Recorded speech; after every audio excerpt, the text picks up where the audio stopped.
Praise the lord. దేవునికి స్తోత్రములు కలుగును గాక. ఆమేన్.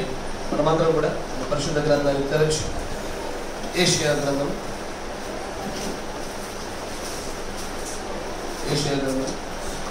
42వ అధ్యాయం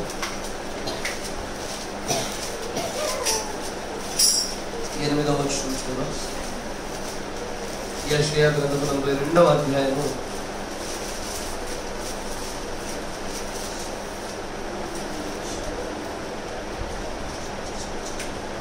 8వ వచనం. యెహోవాను నేనే, ఇదే నా నామము, మరి ఎవరికి నా మహిమను నేను ఇచ్చేవాడను కాను. నాకు రావలసిన స్తోత్రమును విగ్రహములకు చెందనీయను. దేవునికి స్తోత్రములు కలుగును గాక. ఆమేన్. మీరున్న చోట తల ఉంచండి, కళ్ళు మూసుకొని చిన్న ప్రార్థన చేసుకోండి. కనికరపూర్ణుడా, మా సహోదరు చేసిన ప్రార్థనతో మేమందరం కూడా ఏకీభవిస్తా ఉన్నాము. ఈ సమయంలో ప్రభు కొద్ది నిమిషాలు నీ జీవము కలిగినటువంటి మానవ జీవాన్ని ఉత్పత్తి చేయగలిగినటువంటి మీ మాటలను మాలో ఉంచండి ప్రభువా.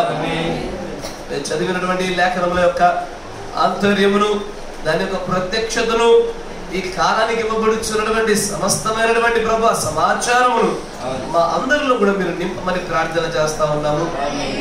ప్రభువా, మా దోషములు క్షమించండి, మా పాపములను మన్నించండి. నరమాత్రుడు నాయన, నీవే పరిశుద్ధుడు కనుక, గొప్పవాడు కనుక మా మధ్యలోనికి దిగివచ్చి నీ కార్యాలు జరిగింప చేయమని ప్రభు అయిన యేసుక్రీస్తు నామములో ప్రార్థన చేయించుకున్నాము. ఆమేన్.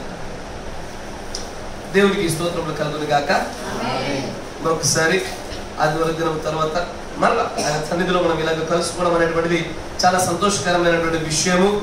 చాలా మంది దగ్గర నుంచి ఆదివారం దినమున చాలా మంది, అధిక శాతంలో ఎక్కువ మంది ఆ యొక్క వర్తమానం బట్టి ఆశీర్వదించబడినారన్న విషయాన్ని వ్యక్తిగతంగా చాలా మంది పంచుకున్నారు. దేవుడు మిమ్మల్ని అందరూ దీవించును గాక. ఆ దినమున మిమ్మల్ని కదిలింపునట్లుగా చేయగలిగింది ఒక మనుషుడు కాదు కానీ పరిశుద్ధాత్ముడే.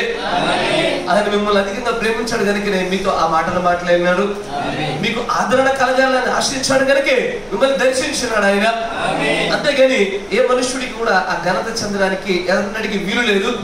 ఏ మనుషుడైనా సరే దేవునికి చెందవలసినటువంటి ఘనతలో ఏ కొంచెమైనా సరే, ఏ మానవుడైనా సరే, ఏ కొద్ది శాతంలోనైనా సరే ఆయనకు చెందవలసిన ఘనతను తాను తీసుకున్నట్లయితే అతనిని దేవుడు తన ప్రవక్తకుండా మాట్లాడిన మాటలు మీరు గమనిస్తే that would be an anti Christ.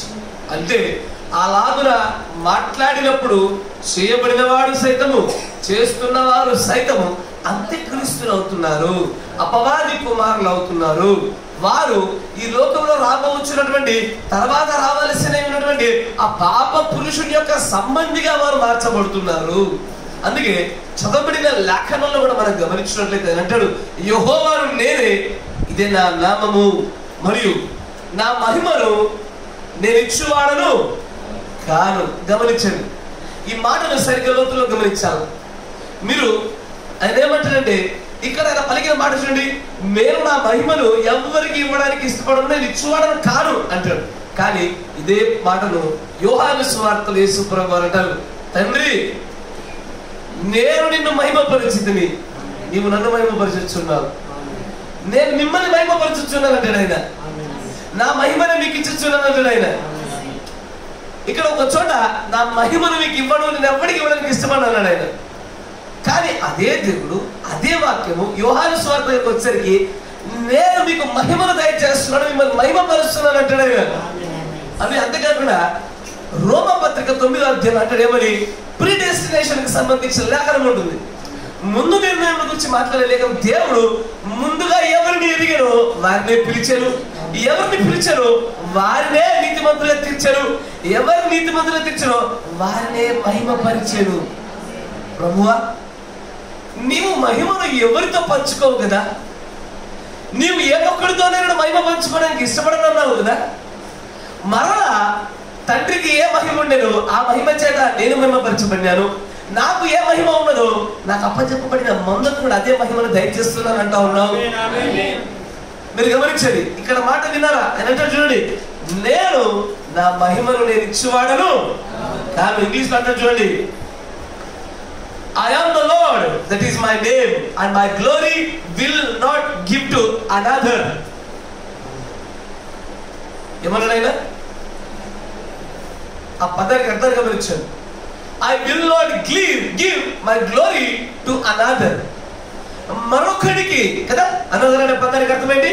మరొకడికి నా మహిమను ఇచ్చేవాడను కాను.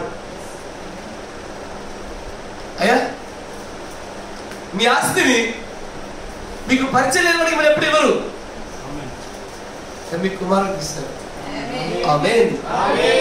ఆయన మహిమను కూడా ఎవరికి పడితే వారికి ఇవ్వరు, కానీ ఆయన కుమారులకు ఇస్తారు.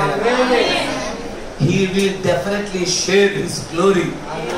కానీ అది స్వాస్థ్యం అనే రూపంలో పుత్ర స్వీకారము గుండా ఇచ్చేదే మహిమ. కానీ ఈ విషయాన్ని చాలా మంది గమనించాలి. చాలా మందికి ఈ కాల ప్రవక్తలో జరిగినటువంటి అతి గొప్ప కార్యం అర్థం కాల. మీరు గమనించండి, లూకా 17:30 ప్రకారంగా మనుష్య కుమారుని దినములలో కూడా అలాగే జరుగును. అనేకులు మనుష్య కుమారుడు అనగానే యేసు ప్రభు అంటారు. నేను కూడా అదే అంటున్నాను, మనుష్య కుమారుడు అంటే యేసు ప్రభువే. కానీ యేసు ప్రభు దైవత్వమును గ్రహించడంలో జ్ఞానముల ప్రతి ఒక్కరు దేవుడు ఏ ఏ కాలాల్లో ఎలాగో దర్శించినాడు, ఎలాగ మనుషుల దగ్గరికి వచ్చి సంధిస్తా ఉన్నారు ఆయన అన్న విషయాన్ని గమనిస్తారు. ఆయన అబ్రహాము కాలంలో కానీ నోవాహు కాలంలో కానీ అనేక రీతిలో ఎక్కడైనా సరే ఒక శరీరంలోనికి తన ఆత్మను కుమ్మరించుకొని వచ్చినాడు ఆయన. ఆయన తన మహిమను ఒక మనుష్యుల్లో పోసుకొని పంచుకొని వచ్చాడు ఆయన. కాకపోతే ఇక్కడ జరిగిన సమస్య ఏంటంటే, కొంతమంది దేవుడు తన మహిమను తన మనుషులతో పంచుకోవడాన్ని కొంతమంది గుర్తిరగలేకపోయినారు. మరికొంతమంది గుర్తిరిగి ఆ మహిమను పట్టుకొని అంటున్నా చూడండి, ఆ మహిమను పట్టుకొని ఇప్పుడు నేను అంట ఆ రోడ్డు మీద పొలము, ఎలకల పొలము, పీటర్ గారు మొత్తం అస్తంతా పీటర్ గారిదే అన్నాను. ఎట్లుంటది? పీటర్ ఒక స్థలం కొనలేదు అందులో, పీటర్ గారిదే, స్వాస్థ్య రూపంలో ఆయనదే. కానీ నేను వాళ్ళ తండ్రి పక్కన పెట్టేసి నువ్వేం లేదు మొత్తం నేనే అన్నా అనుకోండి, నేను అన్యాయం చేస్తున్నాను, నేను తప్పుడు వ్యక్తిని అవుతాను. కానీ స్వాస్థ్య రూపంలో, వారసత్వ రూపంలో చూస్తే ఆయన యొక్క సంపద మహిమంతా కూడా తన కుమారుడిదే. కానీ సంపదయు మహిమయు కుమారుడు అవుతున్నప్పటికీ, కుమార్తెలు అవుతున్నప్పటికీ కూడా మనము ఆద్యమును వారికి అప్పచెప్పాలి. దాని సంపాదనకు కావలసినటువంటి ఆ సంపాదనకు సంబంధించిన అర్హతలు వీరికి అప్పచెప్పలేము. మనలో ఏమన్నారా, నేను రోడ్డు మీద వెళ్తుండగా నాకు బ్యూలా కానీ లేకపోతే పీటర్ గారిని అన్నాను అనుకోండి, బ్రదర్ ఇది మా నాన్న స్థలం అంటారా మా స్థలం అంటారా? నా మాట వింటున్నారా? వెళ్తున్నారు, పక్కన రోడ్డు స్థలం కనబడుతుంది, చూస్తుంటాడు, క్షేమంగా తీసుకెళ్తున్నా, అన్న ఇది మా నాన్న స్థలం అంటారా? ఈ మొక్కడు మా నాన్న స్థలం అన్నాడు. ఏమంటాడు? మా స్థలమే, కానీ కొన్నది వీడు కాదు. మీరు వింటున్నారా? ఈ మహిమ లాంటిది. ఈ లాజిక్ తెలియకపోయేసరికి ఏమవుతుందంటే ప్రజలకి, అయితే మహిమపరచబడిన వ్యక్తిని గుర్తిరగలేక కొంతమంది మహిమపరచబడిన వ్యక్తిని గుర్తిరిగి దేవుడు చేసేసారు. మాట వింటున్నారా? ఈరోజు మన వర్తమానము దేవుని కాల వర్తమానికుడు. మరి వర్తమానంలో మనము కిందటి వారంలో ఒక భాగాన్ని చూసాం, దాని కొనసాగింపుగా మరొక భాగాన్ని చూస్తా ఉన్నాం. దానిలోనే సోదరుడు బ్రహ్మం దేవుడు కాదు, క్రీస్తు కాదు అదే విషయాన్ని మనం ముందుకు కొనసాగింపజేస్తా ఉన్నాము.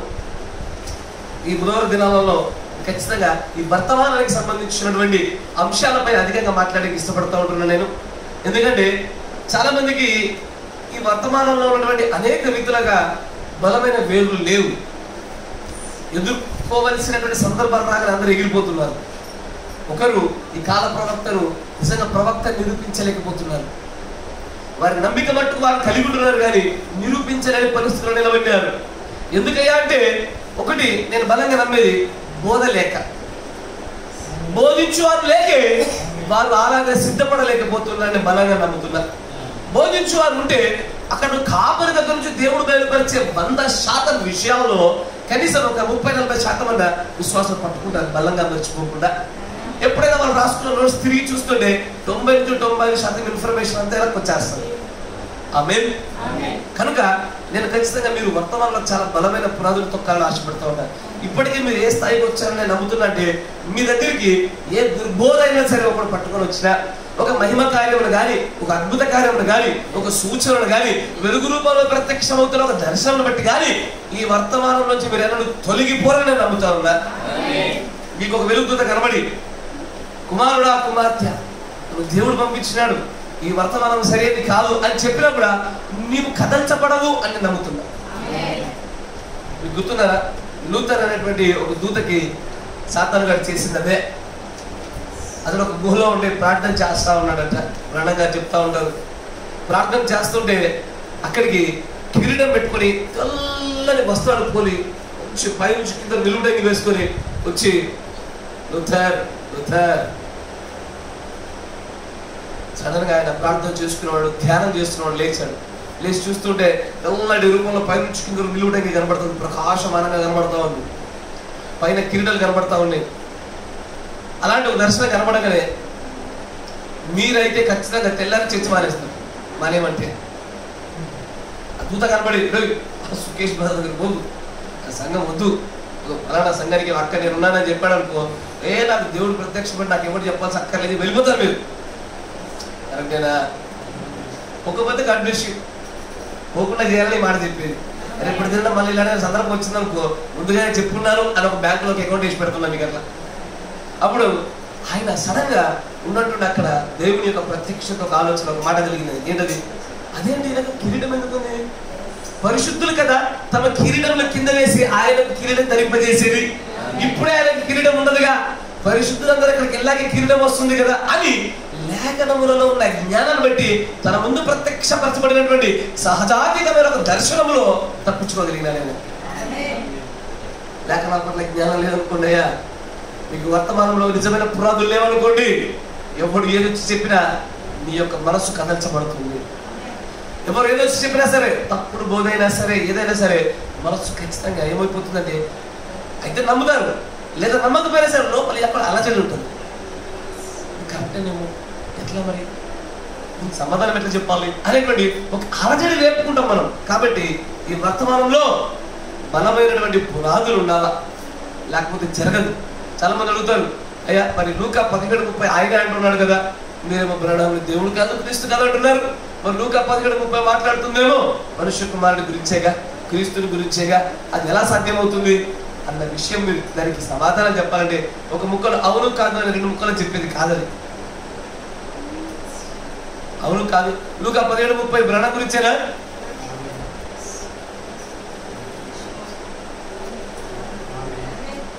కాదు.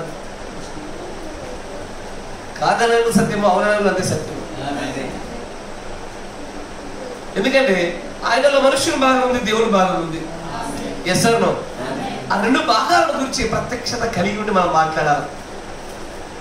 మనుష్య కుమారుడు ఎల్లప్పుడూ కూడా దేవుడే, కానీ ఆయన దైవత్వ రూపంలో తను బయలుపరుచుకుంటున్నటువంటి విధానాలలో మనుష్యుడు కుమ్మరించుకుని వచ్చాడు.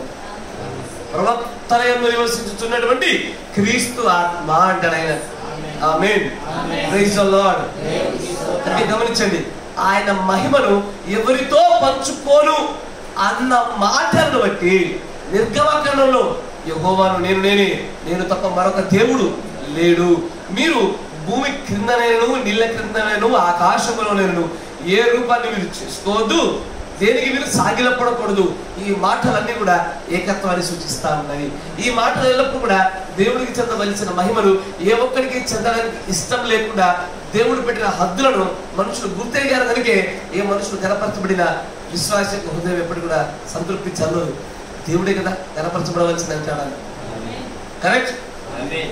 ఇందును బట్టే ఇప్పుడు మీకు ఏ ఆలోచన అయితే ఉన్నదో, ఏదైతే ఇప్పుడు మీరు ఆమెను అన్నారు, అదే ఆలోచన దృక్పథంలో యూదులు, శాస్త్రులు, పరిచయాలు ఉన్నారు. కనుకే నేను మెస్సయ్యాను, దేవుని కుమారులను అనగానే రాలించుకుంటే, ఏంట్రా దేవుడు మహిమ నువ్వు పంచుకుంటున్నావేంటి? ఆయన తన మహిమను ఎవరికి ఇవ్వడే, నువ్వు ఆయన కుమారుడు అని చెప్పి ఆయన మహిమను విధు దొంగలిస్తున్నావు అని రాళ్ళతో కొట్టాను. ఎందుకు? ఎందుకంటే ఆయన తన మహిమను పంచుకోనన్న మాటే వాళ్ళు చూశారు, కానీ తన మహిమను పంచుకోవడానికి ఇష్టపడుతున్నాడు అనే విషయాన్ని చాలా మంది గ్రహించలే. నా మాట వింటున్నారా? మహిమను పంచుకోడు, ఏకదేవుడు, ఖచ్చితంగా తన ఏకత్వంలోనే ఉన్నాడు. ఆయన ద్వితీయం కానివాడు, అద్వితీయుడుగా. రెండుగా కానీ మూడుగా కానీ మరుగా పలు రకాలుగా లేనివాడు. కానీ పంచుకోను అన్నటువంటి మాటలోనే సిద్ధాంతాలు తయారు చేసుకున్నారు. ఇక్కడ నిలిచిపోయినాడు. కానీ ఒకసారి తండ్రి నీ నామమును గణపరిచింది, నా నామాన్ని గణపరిచింది కానీ నా మహిమని వీరితో పంచుకుంటున్నాను, నేను వీరు మహిమపరుస్తున్నాను అంటాడు ఆయన. నేను వీరిని ఎవరిని కనుక్కున్నాడో వీరి తర్వాత వీరందరినీ కూడా మహిమపరచబోతున్నాను అంటాడు ఆయన.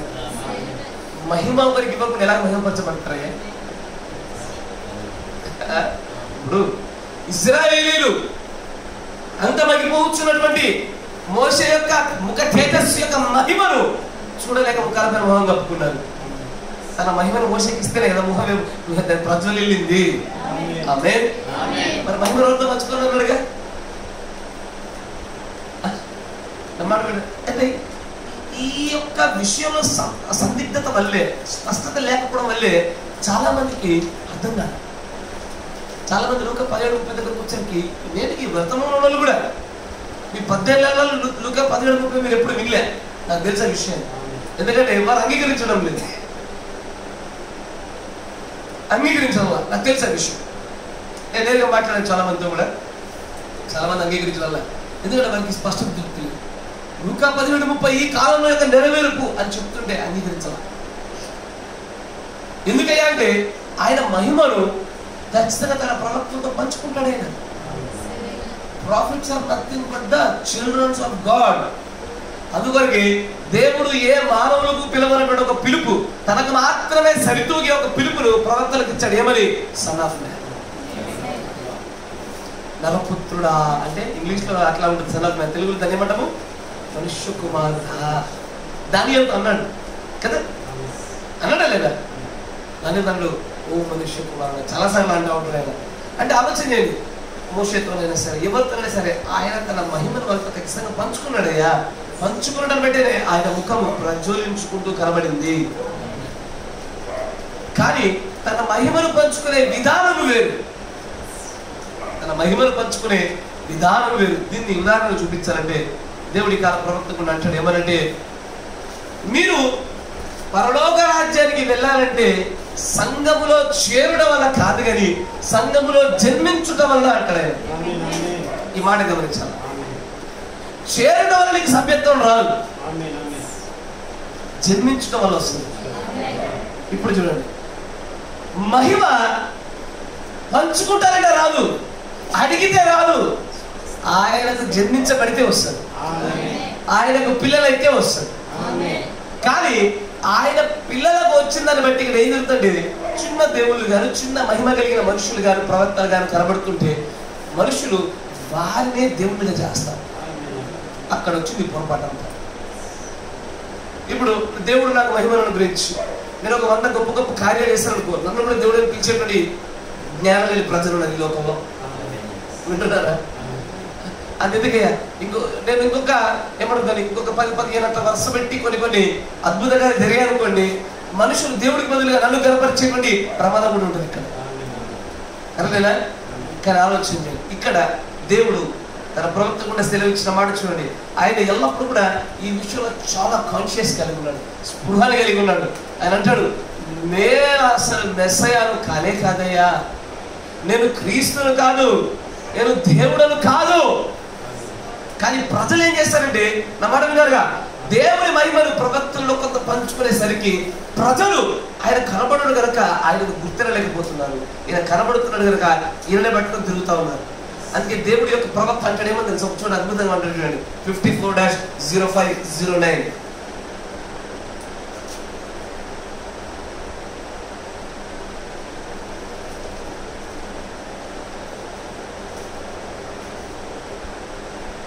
The invasion of United States. దాంట్లో 89 పేరు చూడండి, అద్భుతంగా చెప్తాను. I think of my ministry. కొన్నిసార్లు నేను నా పరిచయం గురించి ఆలోచన చేస్తూ ఉంటున్నాను. ఏమనయ్యా? and see people come. నా పరిచయంలో ప్రజలు తండోపతండాలుగా వస్తున్నటువంటి విషయాన్ని గమనిస్తున్నాడు ఆయన. ఒక మీటింగ్ పెడుతుంటే 1000, లక్షలు, 5 లక్షల మంది కూడుకున్నటువంటి సందర్భాలు కూడా జరిగాయి అంటాడు ఆయన. ఇంతమంది వారందరూ వస్తున్న విధానాన్ని ఆయన కాపరేగా దేవుని యొక్క పనివాడిగా, ప్రవక్తగా, లేకపోతే జ్ఞానం కలిగినడిగా, ఆలోచన కలిగి కొంత తను ఒకసారి పరిశీలన చేసుకుంటున్నాడు. అంటున్నాడు ఆయన, and I would get in a hotel room. నేను కొన్నిసార్లు ప్రజలు వచ్చే విధానాన్ని చూసి నా హోటల్ రూమ్ లోకి వెళ్ళి అనుకుంటా, ఏమని సే అంటారా, ఏమని, గాడ్, ప్రభువా, who is the people coming to see me are you? ఇప్పటిదాకా నేను వేసే పునాది అర్థమైన వాళ్ళకి ఇది అర్థమైంది. ఆయన అంటాడంట, ఒక గూడెం పెట్టినాడు, వందలు వేలు లక్షల ప్రజలు వస్తున్నారు. అంతమందిని చూసిన తర్వాత ఎక్కడో లోపల గుర్తుంది, ఏదో కాన్షియన్స్, ఏదో అంతరంగంలో ఒక ఆత్మ బోధిస్తుంది. ఆయన హోటల్ రూమ్కి వెళ్ళి ప్రార్థన చేస్తుండే, ప్రభువా ఇంతమంది వచ్చారు, నిజం చెప్పోయా, వాళ్ళు వచ్చింది నన్ను చూడడానికా, నిన్ను చూడడానికా? అది ఎక్కడో దేవుడి మహిమ ఇది కొంత పంచబడేసరికి ఇతని కోసం వస్తున్న ప్రజలు కూడా ఉన్నారు. వింటున్నారా? అందుకే మీరు ఇప్పుడు మీటింగ్ లో చూడండి, మీటింగ్ పెడతా ఉంటే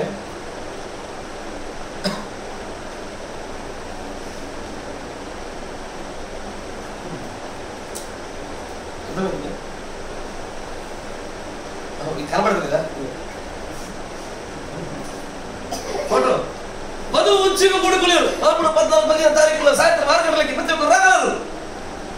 తర్వాత ఇంకోటి చూడలే క్యాలెండర్లలో ఎవరిని చూస్తున్నారు ప్రజలు? ఎవరిని చూస్తున్నారంటే ప్రజలు ఆ ఫోటోలు వేసేది కూడా దేని కొరకు అంటున్నావు? ఏ బోధకుడు తెలిసి అధికారం వస్తారు కాబట్టి. నీకు అర్థమవుతుందా? నేను పేరు చెప్పదు మనకు అనవసరం. పలానా ప్రాంతం ఒక పాస్టర్ అనుకోండి, తండోపతండాలు, ఆయన కింద పాస్టర్ అనుకోండి కొంచెం తండోపతండ, ఇంకో చిన్న పాస్టర్ ఓన్లీ ఒక తండ. అది పాస్టర్ ఫోటో అనుకోండి నో తాండ. ఎందుకంటే ఇది ప్రజలు క్రీస్తుని చూసి వచ్చేవాళ్ళు లేరు, చాలా తగ్గిపోయినారు. వాక్యం చూసి రావడం వచ్చేవాళ్ళు లేరు.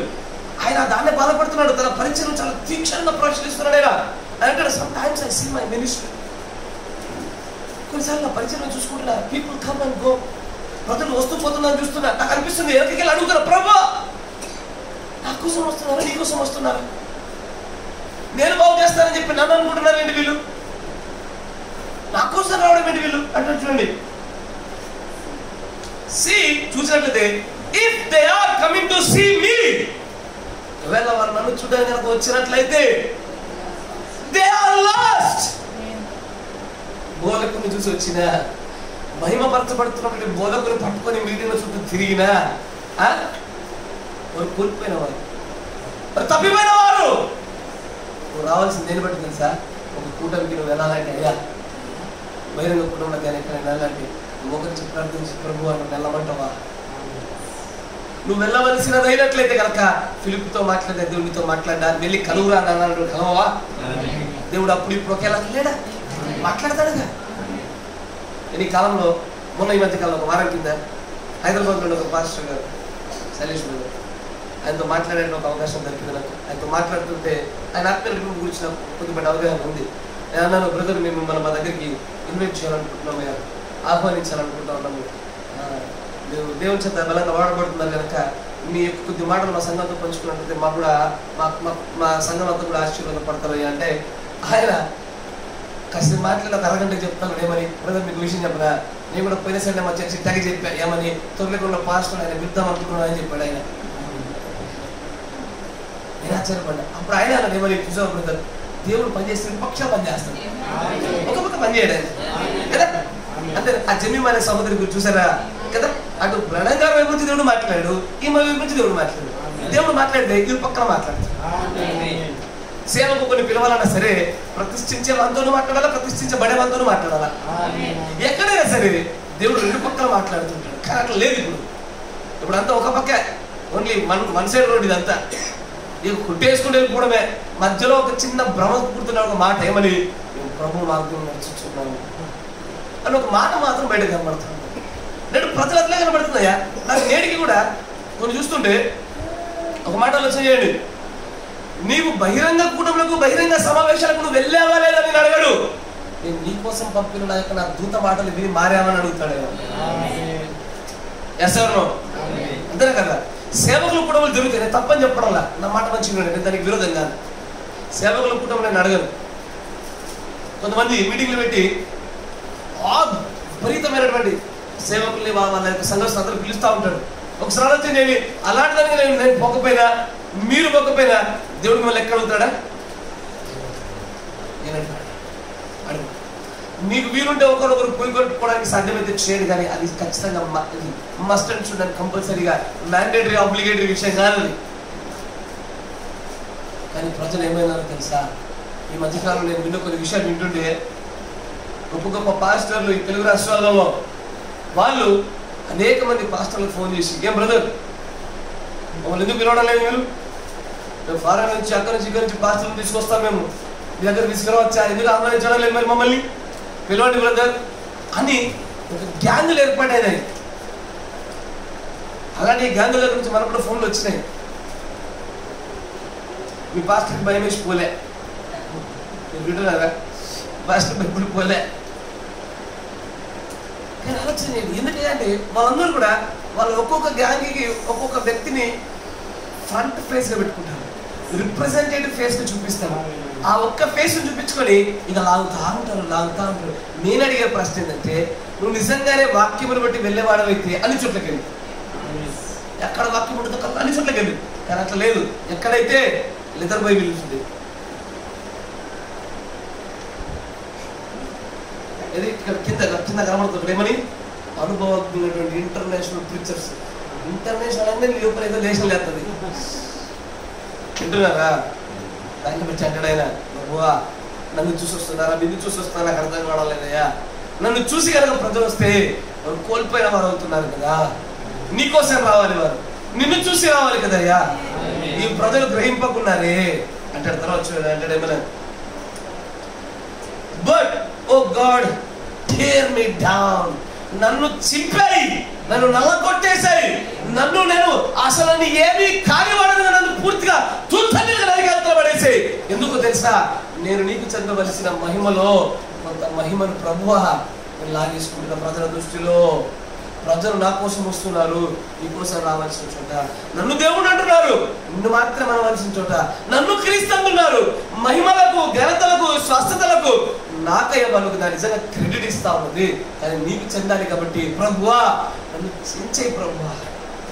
ఓ God take me down, take me away, నన్ను తీసుకెళ్ళిపో. I want to represent you. నేను నిన్ను కదా చూపించాలనుకుంటుంది, నిన్ను కదా ప్రజలందరూ గణపరచాలని చెప్పేసి నిన్ను వాళ్ళందరికీ పరిచయం చేయాలనుకుంటున్నాను. కానీ the one who will stand before some day with a trembling hand, trembling feeble body looking at you. నేను ఎవరన్నయ్యా వణుకుతూ, కాళ్ళు చేతులు వణుకుతూ, ఒక దినం నీ సన్నిధిలో దీనుడనే నన్ను తగ్గించుకొని ఎదురు నిలబడవలసిన నేను ప్రభువా, నా కోసం కాదు నువ్వు రావాల్సింది, నన్ను చూసి కాదు వీళ్ళు చేయవలసింది. అందుకే అంటాను నేను, ఎవడైనా సరే ప్రవక్త బ్రణహం ఇలాంటి పదాల చేత ఆయనకి ఇవ్వవలసిన, ఎందుకంటే ఆయన కూడా కొంత మహిమ చెప్పాడు దేవుడు. ఆమేన్. ఆ మహిమను గుర్తించాల్సిందే, కానీ ఆ మహిమను పట్టుకొని దేవునికి ఇవ్వవలసిన మహిమను వారికి ఇవ్వడానికి వీల్లేదు. ఎట్టి పరిస్థితుల్లో కుదరదు, చేయకూడని పని. అందుకే అంటాడు ఆయన, ఓ God knowing that my soul hangs by your decision, let us exalt Christ. అదంతా వింటుంటాడు. ఆయన ప్రాణం అంతా ఏమైపోతుందంట, ఆయన యొక్క నిర్ణయం వైపు భయపడతా ఉంది, పువ్వులాడుతూ ఉంది. అంటాడు ఆయన, let us exalt Christ. క్రీస్తుని గణపరచుదాం. ఆమేన్. క్రీస్తు మాత్రమే గణపరచుదాం. కానీ ఏం జరిగిందో తెలుసా అయ్యా? ప్రజలు అయినా సరే మోషేలో తగ్గిపోవచ్చున్న మహిమను పొందుకొని ముఖమంతా ప్రకాశించుతున్నప్పుడు ప్రజలు మోషేకి భయపడ్డారు, కూడా దేవునికి భయపడ్డారు, మోషేకి భయపడ్డారు, మోషేకి లోబడినారు, ఆశ్చర్యపడ్డారు. కానీ మోషే మరలా ఒకటే మాట చెప్తున్నాడు, ఏమని? ఆయనే దేవుడు, ఆయన తప్ప మరొక దేవుడు లేడు అన్న మాట ఎంత బలముగా ఎన్నిసార్లు ప్రకటిస్తున్నా కొలది ఆయన దేవుడిగా తను పిలిపించుకోకుండా తప్పించుకోబడినాడు. ఆయన దేవుడు సోదరుడు బ్రహ్మం గారు కూడా అదే జరగచ్చు. నమ్మాట వింటున్నారా? ఎందరైతే ఆ దినములలో ఇప్పుడు ఉన్నటువంటి మాదిరిగా అప్పుడు కూడా బ్రహ్మం గారిని దేవుడని, క్రీస్తుని, మరి యొక్క దేవుని యొక్క రాకడ అని ఎంతమంది అయితే చెప్పారో వారందరిని బట్టి 6 నెలలు పరిచర్య మానేశారు. నా మాట వింటున్నారా? పుల్పిడి మిగిలి దిగిపోయినాడు ఆయన. పుల్పిడి నుంచి దిగిపోయి సేవ చేయలే. 6 నెలలు సేవ లేదు. 6 నెలలు సేవ చేయలే. ఇప్పుడు చెప్పండి అయ్యా, ఒక అతను తన దేవుడు క్రీస్తు ఎంజాయ్ చేయకుండా నన్ను అంటున్నారండి ప్రభు అని ఏడుస్తూ, నన్ను చిప్పే ప్రభు, నన్ను నరగొట్టు ప్రభు, నన్ను నలగొట్టేసే తీసిపడేసాను నువ్వు అంటూ చివరికి తప్పుకోలేని పరిస్థితుల్లో ఉండగా 6 నెలలు ఆయన పరిచర్యను సైతం మానేసినటువంటి సందర్భంలో ఉంటే ఆయననే పడే క్రీస్తు అంటున్నది. తను తాను ఆయన ఎన్నడూ చెప్పుకోలే, మనము ఆయన ఎన్నడూ చేయట్లే. ఆయనను కొంతమంది దేవుడి చేత మహిమ పంచబడుచున్నటువంటి జన్మరీతిగా పంచబడుచున్నటువంటి ఆ విధానాన్ని గ్రహించలేక ఆయన క్రీస్తు చేస్తారు. నేడు కొంతమంది తెలుసా మీకు, బ్రహ్మం క్రైస్తవ ఒక బ్యాచ్ తిరుగుతూ ఉంటుంది. బ్రహ్మం గారిని క్రీస్తు అని బోధిస్తున్నారు. బ్రహ్మం క్రైస్తవ కూడా ఒక బ్యాచ్ ఉంది, విపరీతంగా సాగుతుంది. వాళ్ళ యొక్క టార్గెట్, మెయిన్ టార్గెట్ ఎవరు అనుకుంటున్నారు? వర్తమాన సంఘాలే. వీళ్ళ తర్వాత నీళ్ళ సంఘశాఖ వాళ్ళు పడతా ఉంటారు. వారు అనేకమైన కొటేషన్స్ ఆధారం చేసుకుని, ఆ కొటేషన్స్ మనం వరుస క్రమంలో చూస్తాం. అలాంటి వాటి ఆధారం చేసుకుని ఆయనను దేవుడిగా చేస్తా ఉన్నారు. కానీ తనను దేవుడు అన్న ప్రతి ఒక్కరు కూడా అంత్యక్రీస్తు అయిపోతున్నాడు, నన్ను అంత్యక్రీస్తు చేస్తా ఉన్నాడు అన్నాడైనా.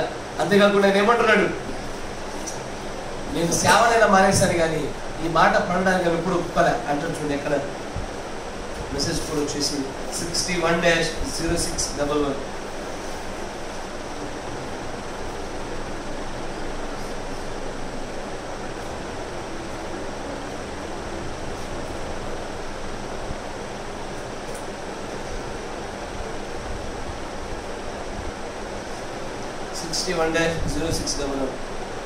రెవల్యూషన్ చాప్టర్ కదా.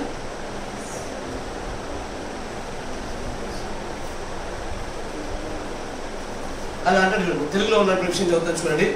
నేను దీంట్లో ఏమాత్రం మార్పు చేయడానికి ఇష్టపడతలే, ఉన్నట్టుగానే చదివి వినిపిస్తుంది. ఎందుకంటే చాలా మంది చేస్తున్న అభియోగాలకి సమాధానంగా ఉండాలి. మీరు ఒక దినాన్ని ఎవరైనా సరే మిమ్మల్ని ప్రశ్నించినా కూడా మీరు సమాధానం చెప్పలేకపోతే ఈ వీడియో మనం ఫార్వర్డ్ చేయాలి. నా మాట వింటున్నారా?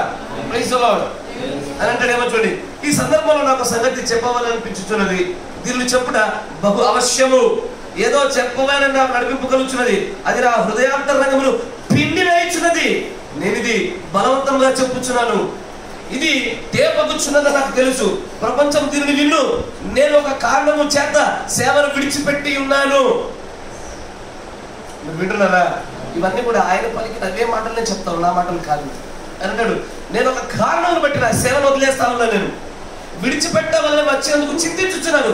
బహుశా మీలో చాలా మందికి దాన్ని విని ఉన్నారు. నేను కార్యాలయమును మూసివేయుచున్నాను, బయట స్థలంలోకి వెళ్ళటలేదు. అసలు ఎక్కడ పరిచయం చేయాలి? 6 నెలలు ఎవరైనా పిలిచినా కుటుంబంలోకి వెళ్ళలే, తన సొంత సంఘంలో కూడా వాక్యాలు చెప్పలే, ఎక్కడ వాక్యాలు చెప్పలే. ప్రభువులను ఎక్కడికి నడిపించడం నాకు తెలియదు, అది సాధ్యం కాదు. ఆయన నా పట్ల ఏమి చేయాలో తెలియదు. నేను మార్గాంతమును ఎదుర్కోవలసిన దాని గురించి ఆలోచించుతున్నాను. ఈ జీవిత ప్రయాణంలో నేను ఎన్నో తప్పులు చేశాను, నా హృదయం పూర్తిగా క్షమాపణ కోరుచున్నాను. నేను మానవుడను కనుక బలహీనుడను, నేను చెప్పరాని మాటలు చేయరాని కార్యము చేయుచును, కానీ మానవ మాత్రుడను కనుక బలహీనుడుగా ఉన్నాను. మనందరి అట్టి సమయంలో వచ్చును. ఈ యాత్ర చివరిలో మన ప్రభువైన యేసు యొక్క మాటలు వినగోరుచున్నాను. అదే నా హృదయవాంఛ. నా నమ్మకముకు మంచి దాసుడా అని ఆయన చెప్పవలను, మన ఇంతకు రమ్ము అని ఆయన నాతో చెప్పడం వినగోరుచున్నానని ఇంతకు ముందు మీతో చాలా సార్లు చెప్పాను. కానీ ఇప్పుడు నేను ఇది వినగోరుచున్నాను, మంచి దాసుడా.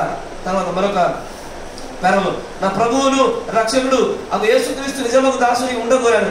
చిరకాలం అదే కోరికని, అదే నా హృదయ కోరిక. నా సాక్ష్యము శుభ్రముగాను మచ్చలేనిదిగాను ఉండవలనని కోరుచున్నాను. అలాగే నిలబడితిని, నా తప్పులన్నింటిలో అలాగే నిలిచాను. నా పూర్ణ హృదయంతో ఆయన ఇంకా ప్రేమించుచున్నాను. ఈ ఉదయం నా పూర్ణ హృదయంతో నిశ్చయించున్నాను. ఆ కారణం చేతనే సేవను విడిచిపెట్టవలసి ఉన్నది. ప్రజల మధ్య ఒక కలకలం లేచినందున నేను చేయవలసి వచ్చింది. ప్రజల మధ్యలో అంటే కలకలం లేచడం వల్ల ఆయన నిర్ణయం తీసుకున్నాడు. ఏం నిర్ణయం చూడండి,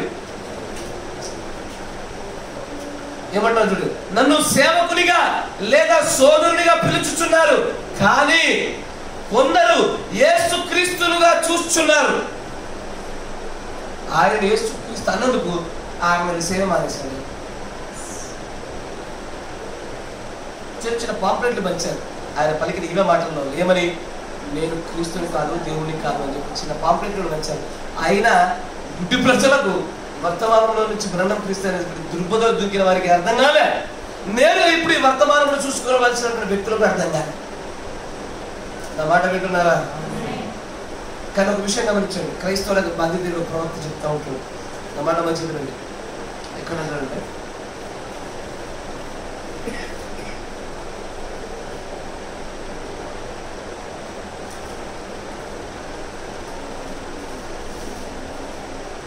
కాన్ఫరెన్సెస్ అనే వర్తమానం అంటాడు. ఇది అయ్యా ఈ మాట మీరు వ్యక్తిగత అంతరంలో మీ హృదయంలో పెట్టుకోవాలని కోరుకుంటున్నాడు. మంచిగా గమనించు. కాన్ఫరెన్సెస్ అనే వర్తమానం అంటాడు.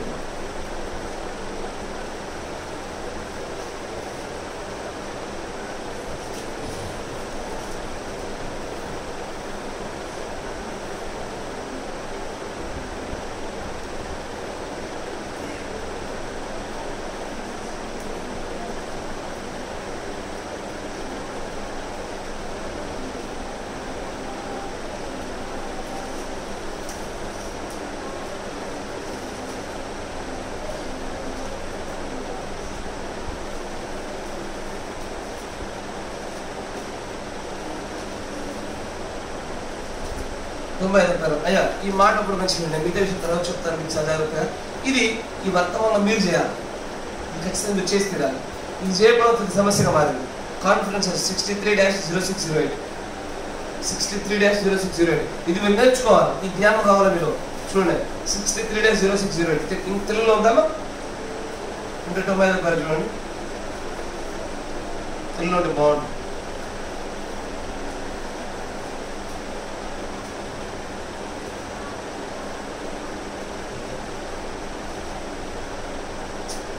లేదా సరే, దాని 90 చూడండి. The churches out to be the way. సంఘాలు ఈ రోజున అదే మార్గంలో ఉన్నది. ఏంటంటే the people speaks in turns. I just want to speak this because I am your father as it was.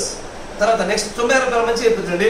Now if you see a fellow out building a house. మీరు ఒక మనిషిని ఏదో చూస్తున్నట్లయితే, ఒక మనుషుడు ఇంటి నిర్మాణం చేస్తున్న ఒక మనుషుని దృష్టిలో పెట్టుకోండి అయ్యా. ఉదాహరణ తెచ్చుకోండి. And he got a hammer and he is putting nails in the house. ఆయన ఇల్లు కడుతున్నప్పుడు అయ్యా మనం అంటే సిమెంట్ కట్టుకుంటారు, కానీ అమెరికా ప్రాంతంలో చల్లటి ప్రదేశాలు కాబట్టి వాళ్ళు కర్రలతో కట్టుకుంటారు, పెద్ద పెద్ద మొద్దులతో కడతారు. కట్టినప్పుడు ఒక రెండు కర్రలు పెట్టి మొలలు కొడతా ఉంటారు. చేతితో సుద్దరు పట్టుకుని మొలలు కొడతా ఉంటారు. మనలాగా సిమెంట్తో కట్టుకునేటువంటి విధానం ఉండవు.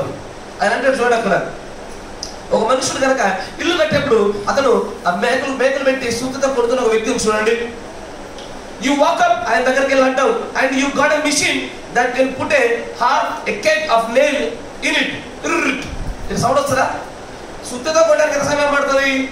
కానీ అదే డ్రిల్లింగ్ మిషన్ తీసుకొని వెళ్ళు అని అంటాడు, అని సౌండ్ ఇస్తున్నాడు. ఆయన అక్కడ ఒక 60 సెకండ్లో వెళ్ళిపోతుంది కదా. అంటే మంచిగా వినండి, అంటే మొలలని ఆ మేకలను సుత్తతో కొట్టడం తప్ప కాదు. మాట మంచిగా చాలా మంది స్పష్టపడాలి విషయంలో. మేకలతో శుద్ధి కొట్టడం తప్ప కాదు. కానీ ఇది పాత పద్ధతి. దీని తర్వాత నూతనమైన పద్ధతి ఒకటి వచ్చింది. ఏదది? మిషన్ వచ్చింది. ఆ మిషన్ తో ఇట్లా నెట్రోన్ వెళ్ళిపోతుంది. Every machine, every knowledge outside the divine knowledge is science. ప్రతి ఒక్క పరికరము, ప్రతి పనిముట్టు సైన్సే, అంతేగా. తర్వాత చూడండి అంటాడు, just nail it up like that twice ice quick and better job. మంచిగా చేస్తాడు, రెండింతలు వేగవంతంగా చేస్తాడు మిషన్ తోని కదా. తర్వాత చూడండి అంటాడు, and if you walk up to him and tell him, నువ్వు వెళ్ళి అతని దగ్గరికి వెళ్ళి ఈ మాట అన్నావు ఏమని, వాట్ ఆర్ యు డూయింగ్, ఏం చేస్తా ఉన్నావు నువ్వు అసలు, you old fashion, you don't want to do that. ఓ పాతకాల పద్ధతి వాడా, ఇది నీకు చేయాలనిపించట్లేదా? నా మాట వింటున్నారా? ఓ పాతకాల పద్ధతి వాడా, నూతనమైన పద్ధతి ఒకటి వచ్చి అది రెండింతలు మేలైనంత వేగవంతంగా ఇంకా అద్భుతమైన పని చేయగలిగితే దాన్ని ఎందుకు వాడడం లేదు నువ్వు అంటావుగా. తర్వాత దట్స్ అ రాంగ్ వే, అది తప్పుడు పద్ధతి. Here I got a machine will do this. ఇది ఒక మిషన్ ఉంది, చాలా బాగా చేస్తుంది. రైట్ క్విక్, చాలా వేగవంతంగా. You have ruled your sale. అయ్యా అయ్యా, నీ యొక్క అమ్మకాలను, నీ పనిని నువ్వు పోగొట్టుకుంటున్నావు కదా. పరిచర్యలు మన పరిస్థితి. నాకు 50 ఏళ్ళ సర్వీస్ ఉంది, నేను ఇంకా పాత పద్ధతులు నడిపిస్తా, అందుకే నీ సేల్ తగ్గిపోయింది. నేను మాట్లాడుతున్నారా? ఈ వర్తమానంలో లేకుండా నేను ఏదైనా మాట్లాడితే నన్ను చెప్పించుకుంటున్నాను. మాట్లాడుతున్నారా? I'm very very confident about my sources. వర్తమానంలోనే చెప్తాను. ఆయన అంటాడు, అవునయ్యా సంఘాలు చేయాలి. 90 స్టార్టింగ్ అదే అంటాడు, సంఘాలు వేసి తీరాలా. సంఘాలు మీరు ఒక వర్తమానం పరిచయం చేసేటప్పుడు కూడా వారికి అనుగుణంగా పరిచయం చేయండి. మరి జ్ఞానాలు బట్టి చిన్నపిల్లలు చెప్పండి, అన్నిటికీ అన్నిలా చెప్పండి. యూట్యూబ్ తప్పు, ఎవడన్నా యూట్యూబ్ తప్పని, ఎవడన్నా యూట్యూబ్ తప్పండి. అయ్యా, ఇంటింటికి తిరిగి చేసే సువార్తకు దాని యొక్క ప్రధాన ఉద్దేశం ఏంటి? ఈ వర్తమానం ఎదుటికి చేరుకోవడమే కదా. నిజం కదా? ఎప్పుడైనా నేను ఫోన్లో చెప్పిన, ఇప్పుడేమైంది? నాకు వెళ్ళి డైరెక్ట్ చేయడం కుదరలే, నేను ఫోన్లో చెప్పిన, ఇప్పుడు సువార్త చేసినట్ట కదా. This is a modern. మీరు వింటున్నారా? ఇప్పుడు అతని దగ్గరికి వెళ్ళి, ఓ పాతకాల పద్ధతి వాడా అంటే కాలుతుంది వాళ్ళందరికీ. ఇది గెలడానికి వెళ్తుంది, అందరికీ కాలుతుంది. ఎప్పుడుతున్నాడు అసలు? ఒకప్పుడు ఉన్నటువంటి రీచబిలిటీ తక్కువ. నేను చాలా సంతోషపడుతున్నాను, ఎందుకంటే బైబిల్లో మాట్లాడేది కోపంతో విస్తారము కొన్ని వారు తక్కువ అన్నది. కానీ ఆ భారాన్ని సైన్స్ కూడా దేవుడు చాలా తగ్గించేశాడు కదా. ఒకప్పుడు ఒక పాస్టర్ ఉంటే అతని దగ్గర చాలా ప్రాంతాల నుంచి చాలా మంది రావాల్సి వచ్చేది. కొంతమందికి పాకిస్తాన్ కరువై వాక్యం దొరకలే. వాక్యం కొరత ఉన్న చాలా అనేకులు అయ్యా ఈ సైన్స్ అనే మాధ్యమం వాక్యాలు పొందుకొని చర్చుకోకుండా బతికినారు. మీరు గారా మోడర్న్. ఎవడైనా ఏదైనా చెప్పాలంటే నేను ఒకటే మాట్లాడతాను, అయితే బైబిల్లో చూపించు, దేవుడి ప్రవక్తకు దేవుడి యొక్క ప్రేరణ అని చెప్పిన మాటలలో చూపించు. నేను అదే అంటున్నాను. అయ్యా ఒకప్పుడు అంటే బయట చూడండి, బయట చిన్న చిన్న ఇట్లా కరపత్రాలు యేసుక్రీస్తు గురించి ప్రింట్ చేసి ఒక్కొక్కటి ఇచ్చుకుంటూ వెళ్ళేటోళ్ళు. ఇప్పుడు నేను వాట్సాప్లో ఒక కరపత్రిక తెలిసి అందరు వాట్సాప్లో పంపించిన. తేడా ఏంటి అంటున్నాను నేను ఇప్పుడు ఏం చేశాను, అతి తక్కువ సమయంలో ఎక్కువ మందికి పంపించా. ఇంకొకటి వాడికి డిస్ట్రిక్ట్ అవతల వాడేస్తాడు, ఫోన్ అట్లే ఉంచుకుంటున్నాడు. Better job, twice fast. Twice ఏంది 10 ఫాస్ట్ అది. ఇటు పోయి ఒక 100 మంది మధ్య లోపల నేను ఇంట్లో కూర్చొని 100 మంది పంపిస్తాను, 1000 మంది పంపిస్తాను. ఇదాన్ని లెక్క దానికి ఇంత అంతుమంతు లేదు. నేను ఈరోజే ఈ వర్తమానం చదవడానికి నేను ప్రేరేపించబడ్డా. ఉదయకాలంలో చదువుకున్న వర్తమానం ఇదే. నేను ఉదయకాలంలో ఈరోజు ముగించుకున్నది. చదువుకున్నప్పుడు నాకు అనిపించింది, అంతే కదా, వధువు వృక్షంలో పాక్షికంగా మరణ వృక్షంలో పాక్షికంగా వధువు చివరి ఉండాల్సిందే. సైన్స్ కూడా వాడుకోవాల్సిందే. వాడుకోవాల్సిన రీతిలో వాడుకోవాలి. అంతేనా కదా? టీవీ నేను చూడ, టీవీ ఉన్న వాళ్ళకి నేను పోను. అట్లా అన్నామనుకో, రైల్వే స్టేషన్ అడుగు పెట్టద్దు, ఆడొక టీవీ పెడతారు ఒకటి స్క్రీన్లో, ఏ ట్రైన్ ఎండిపోతుందో. వింటున్నారా? అండో ఆడ కూడా టీవీ పెట్టి పెద్ద స్క్రీన్ పెట్టి Visakhapatnam express railway station platform లో చూడకు. టీవీ చూడకపోతే ఏ ట్రైన్ ఎక్కాలో తెలియదు నీకు. నువ్వు టీవీ చూడదు. టీవీ గురించి తెలియదు, టీవీలో ఏం చూస్తున్నావు అని చదివాడు ఆయన. అయినా సరే నేనేం బోధిస్తానంటే ఇళ్లలో పెట్టుకోకుండా మీరు ఎందుకు చెప్పనా, అది శోధిస్తూ ఉంటుంది మనం కదా. ఎప్పుడో ఒక రోజు ఏదో రోజు నాకు తెలుసు ప్రతి క్రైస్తవుడు తమ జీవితంలో ఎక్కడో అప్స్ అండ్ డౌన్స్ ఉంటాయి కదా. కొన్ని చోట్ల అత్యధికమైనటువంటి ప్రభావం చేత తిరుగుతాము, తెలియకుండా జారిపోతుంది. ఆ జారిపోయిన పరిస్థితి టీవీ అంటది నాన్న బంగారా అంటది. అప్పుడు నువ్వు టిక్క నొప్పుతావు. మనం ఎవరు చూస్తున్నా చూసుకోండి అంటాం. మనం రాయన మార్చి ముఖ్యాంశాలు న్యూస్ వస్తుంది అప్పుడు వెంటనే. ఇక్కడ శోధించేది కాబట్టి ఇంట్లో పెట్టుకోకపోవడం మంచిది కదా. ఇంట్లో ఈ ఫోన్ అనుకోండి, దీనివల్ల అట్లీస్ట్ కనీసము మేలు లేకపోతే కొన్ని కార్యాలు జరుగుతున్నాయి కాబట్టి తప్పదు. కానీ టీవీ కూడా ఏం మేలు లేదు. నూటింగ్ శాతం దాని వల్ల చెడే, దాన్ని పక్కన పెట్టవచ్చు. కానీ సరి అయినటువంటి విధానం లేక తెలియక ఈ రోజు స్వార్థను ప్రకటించడంలో కూడా మీ దగ్గర ఒక బెటర్ వే కదా. ట్వైస్ ఫాస్ట్ ఉంటే కనుక ఆ పాతకాల పద్ధతి వాడిలా ఉండకుండా ఏమవ్వాలా? మరి ఈ కాల ప్రవక్త కూడా అయ్యా టీవీలో వద్దన్నాడు. ఆయన టీవీ ఇంటర్వ్యూ ఇచ్చింది. ఎందుకు? కొన్ని లక్షల కోట్ల మంది దగ్గరికి వర్తమానం వెళ్ళాలని. మాధ్యమాలు వద్దు, టీవీ రేడియోలు వద్దు అని చెప్పినటువంటి ఆయనే రేడియోలో వర్తమానం చెప్పాడు. ఆయన రేడియోలో వర్తమాన ప్రసంగాలు కనబడతా ఉంటాయి. ఏంటి బట్టి ఆయన ఏం చేశాడంటే పాతకాలం పద్ధతి కన్నా ఇది చాలా వేగవంతంగా వెళ్తుంది, దీన్ని సాధారణంగా వాడుకుంటున్నాడు, నేను అంతకంటే బలముగా దీన్ని వాడుకుంటానని చెప్పాను.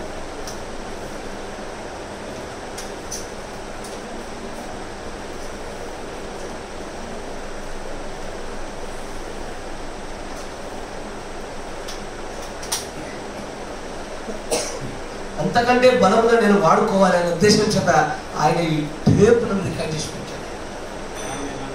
అదే లేకపోతే మీరు ఆలోచన చేయండి, ఆయన పలికిన మాటలు కనుక పుస్తకాల రూపంలో పెట్టాలంటే టేపులు వద్దండి. టేపులు మాకు ఈ ఫోన్లు, ఈ యూట్యూబ్లు, మాకు ఇవన్నీ సైన్స్, మాకు నరకం సాతన అనవనుకో.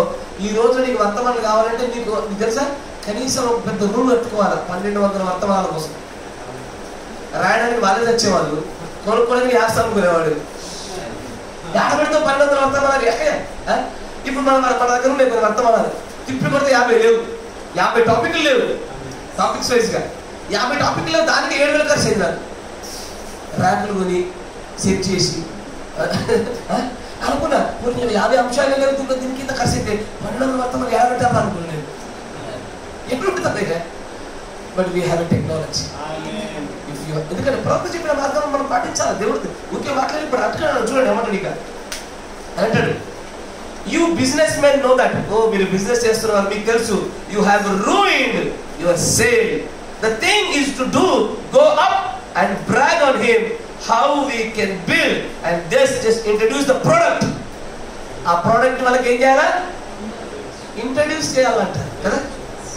నేను అట్టాగే ఇంట్రడ్యూస్ చేద్దామని చెప్తే దెబ్బలు తింటున్నాము. ఇంట్రడ్యూస్ చేస్తా ఉంటే నీకే తెలుసా, మాకు తెలీదా? అనుభవాలను బట్టి ఎవరికి ఎంత జ్ఞానం ఉందని బట్టి కాదు. నీ కాలంలో ఏ జ్ఞానం బయలుపరచబడి అది మీరు పొందుకున్నారు. నా కాలంలో ఏ జ్ఞానం బయలుపరిచిన అని పొందుకుంటా. ఇప్పుడు నా తర్వాత ఇంకొకడు వస్తాడుగా, నా తర్వాత మరో కూడా వస్తాడు. వాడి కాలంలో ఎంత జ్ఞానం ఉంటుందో వాడు అంతటితో పడుతున్నాడు. అంతే కదా. అప్పుడు నేను ఆ తప్పు అంటే ఎంత కుదురుతుంది? అదే అంటాడు ఆయన. ఏమంటాడు? You business men. వ్యాపారం చేసి మీకు బాగా అర్థమవుతుంది. వాడు తన బిజినెస్ పోగొట్టుకుంటున్నాడు. తనొచ్చు ఏమని, if it's any good it will sell it self. Your sales men know that. ఈ వర్తమానాన్ని కూడా ప్రకటించేప్పుడు కొంతమంది నేను పట్టుకున్న కుందేలికి 3 కాళ్ళకు దూరమే ఉంటుంది. ఏమని ఏ అని బోధించనే ఉంటానయ్యా, ఎవరు నమ్మితే నమ్మని లేకపోతే లేదు అని ఒకడు గుంటెత్తి బండిలోకి వేసుకుని పోతూనే ఉంటాడు. ఇంకొకరు ఏంటంటే ఎక్కడ దుర్బోదంటారు, ఎక్కడ మన ప్రవక్త అంటున్నారేమో అంటారో అని గుర్తు చొప్పు కాకుండా ప్రవక్తల పేరుతో మనం మెల్లగా సేవ చేసుకుంటూ బిడ్డలు పోతూనే ఉంటాం. అది తప్పే, ఇది తప్పే. చిన్న పిల్లలకు బోధించుకో, జ్ఞానంలోకి జ్ఞానంలో బోధించుకో. ఏ జ్ఞానస్థాయిలో ఉంటో వారికి అలా అర్థమవుతుందో వాడికి అలాగే చెప్పాల్సింది అంతే. అంతేగాని అన్ని కుండలకు ఒక రాయి వాడతా అంటే పలికిపోతుంది. కుండలకు ఒక రాయి వాడాలా, చెట్టుకు ఒక రాయి, అంతేనే కదా. చెట్టుకో రాయి, ఆ చెట్టులో ఏ పనులు ఉంటే దానికి ఆ రాయి వాడాలా, అంతేనే కదా. దేని పడతాను కుదరదుగా. జాగ్రత్త. ఈ వర్తమాన విషయంలో కూడా మీరు ఒకరికి పరిచయం చేసేప్పుడైనా సరే, మన పరిచర్య విధానమైనా సరే, ఈ వర్తమాన ప్రకారం దేవుడు చూపించిన మార్గాలనే కట్టుబడాలా. ఎలాగూ కట్టుకోవడం సాధ్యం అవుతుందో అలాగే కట్టుకుంటూ నిర్మాణం చేసుకుంటూ మనం ముందుకెళ్ళామనుకోండి ఖచ్చితంగా జరగవలసిన కార్యం జరుగుతుంది. అందుకే అంటాడు ఏమని, దేవుడు ఈ కాల ప్రవక్తలు చాలా మంది క్రీస్తు అంటున్నారని తెలియపరచగానే ఆ ప్రవక్తల దేవుడు ఒక మనసును పెట్టాడు. 6 నెలలు సేవకు దూరంగా ఉండి వచ్చి పక్కకు పెట్టాడు ఆయన. అంతే. దాని గురించి సౌకర్యంగా జరిగిందని మనం ఊహించాము. ముందుకు రండి. ఏమన్నా చూడండి, అలాగైతే నేను క్రీస్తు విరోధిగా ముద్రింపబడుదును. చూసారా, నన్ను ఒకడు క్రీస్తు అన్నా దేవుడు అన్నా సరే నేను ఏమవుతున్నాను? క్రీస్తు విరోధిగా నాకు ఒక ముద్ర సీల్ అయిపోతుందంట, మృగ ముద్ర పడుతుంది అంటున్నాడు ఆయన. నేను అంత క్రీస్తుగా నా దేవుడిని కలుసుకునే కంటే ఈ సేవను మానుకునే నాకు మేలు. చూసారా, అలాంటి ఘనత చెందబడిన పరిస్థితి అది. అది నిజంగా బ్లాస్ఫమీ. మనుష్యులను దేవుడు అన్నారనుకోండి, దేవదూషణ. దానికన్నా నా సేవనే చేయకపోవడం మేలు అని ఆయన పక్కన జరిగాడు. అలా నేను దేవుని సన్నిధిలో జీవించాడు. కొన్ని సంవత్సరాల క్రితం నేను ఇది విని ఒక సరస్వక్తి, ఒక సామెత ఏదో ఊరికి జోక్ అంటున్నారేమో అనుకున్నా నేను అని అన్నాడు. అందరూ క్రీస్తు అంటుండే దేవుడు అంటుండే ఏదో జోక్ అంటున్నారేమో అనుకున్నానట. కానీ ఒక జంటను నేను కలిశాను, ఒక జంట కలిసిందని వాళ్ళు ఏమని, వారు మన సమూహంలో ఉన్నారు. ఒకసారి నేను చేపలు వేటాడే సమయంలో వారు వచ్చి వారు ఇట్లా అడిగి, రెండవ సహోదరుడా, నీవు అభిషేకింపబడిన క్రీస్తువా? నువ్వు నిజంగా అనాయింటెడ్ మెస్సయ్యావా? ఏం ప్రశ్న? ఏమని అడగాల? ఎట్లా అడగాల? మీరు ఎప్పుడు మీటింగ్ పెడుతున్నారు అని అడిగితే మర్చిపోతుంది. నెక్స్ట్ మీ సేవ ఎక్కడ అని అడిగితే బాగుంది. మీ పరిచయం ఎప్పుడు సాగిందంటే బాగుంది. ఎప్పుడు అట్లాంటి ప్రశ్న వాళ్ళు వచ్చి ఏమడిగారట? నువ్వు అభిషేకించబడిన క్రీస్తువా అని అడిగిరట. ఆయనకి ఏమనిపించాలి?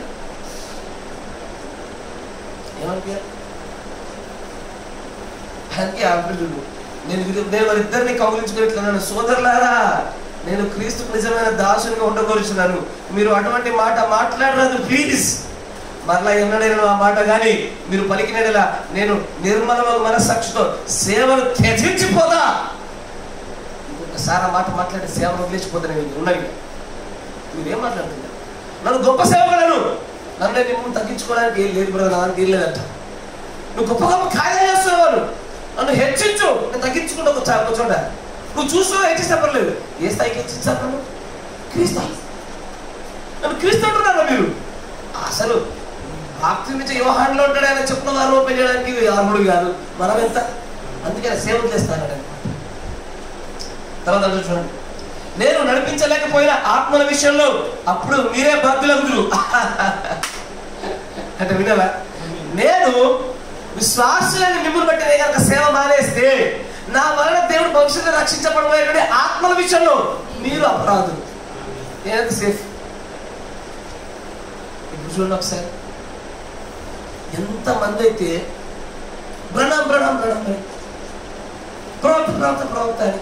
ప్రవక్త క్రీస్తు అని చెప్పడం వల్ల ఎందరైతే ఈ వర్తమానం చదవడానికి ఆసక్తి లేకుండా వారి ఆత్మని క్రీస్తుకు సమర్పించలేక సర్వసత్యంలోకి రాలేకపోతున్న వారి ఆత్మల యొక్క భారం పైన దోషులు వీళ్ళే.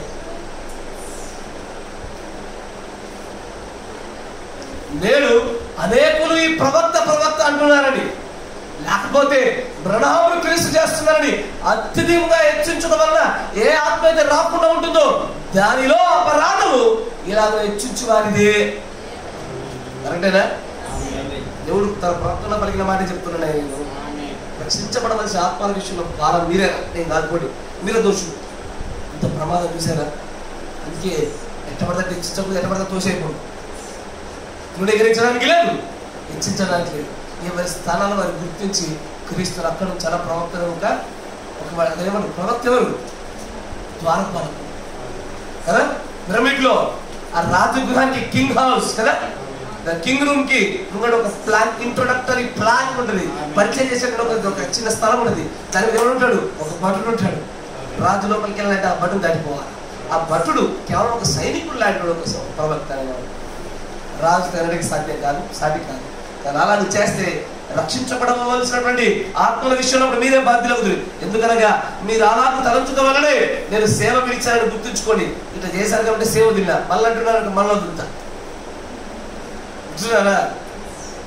అంతటితో ఆ సమస్య ముగిసిందని అనుకున్నా, అప్పటితో అయిపోయింది అనుకున్నా సమస్య. కానీ ఆ తర్వాత మరికొన్నిసార్లు నేను ఆ మాట విన్నాను, కానీ అది తప్పు, ఇప్పటికీ తప్పే. ఒకరోజు కేరళలో ఒక సహోదరుడు తన జేబులో ఉన్న ఒక చిన్న చీటిని తీసి చూపించాను. అందులో ఇట్లున్నది. ఏమని? మీకు సరళంగా కూడా మంచిది లేదు. ఏదంటే అప్పుడెప్పుడో జరిగిందని బట్టి ఆ ఇద్దరు దంపతులు గద్దించేసి వద్దని ఆయన చెప్పాడు. ముగిసిపోయింది, మంచిగా అయిపోయింది అనుకున్నాడ. తర్వాత కొంతకాలానికి వచ్చి చీటి తీసి చూపించారట ఆయన. ఆ చీటిలో ఏమో తెలుసా? విలియన్ బ్రనమ్ మా ప్రభు అని ఉందంట. ఇది చూసాను కానీ గుండెకి అయిపోవాలా? అంత సంసిపోయింది, మాసిపోయింది అనుకున్నానికి ఇది చూసి గుండె దుబ్బేరు ఉండదు. అది విలియం బ్రహ్మ ప్రభువా, విలియం బ్రహ్మ ప్రభు అంటే ఆయన వల్ల ప్రార్థన తీసుకోవాలా, ఆయన వల్ల స్వస్థత చేయాలా, ఆయన వల్ల ప్రార్థన చేయాల్సి వస్తుంది. వచ్చాడు ఏమని తెలుగు చూడండి, విలియం బ్రహ్మ మా ప్రభు, విలియం బ్రహ్మ నామమున బాప్తిసం ఇచ్చుచున్నాను, నా విరోధి ఆ పని చేయించున్న ఎడల నేను దానిని ఏదో విమర్శగా భావించును. కానీ ఒక ప్రశస్తముకు ప్రియముకు సోదరుడు వచ్చి తన పాపములు ఒప్పుకొని తప్పులను క్షమించమని అడుగుతున్నాడు. నేను యేసుక్రీస్తునని నమ్మి ఒప్పుకొచ్చున్నాడు. ఏం భగవాన్ ఆయన మరణం వల్ల పాపను ఒప్పుకొని బాప్తిసం తీసుకుంటున్నాడు.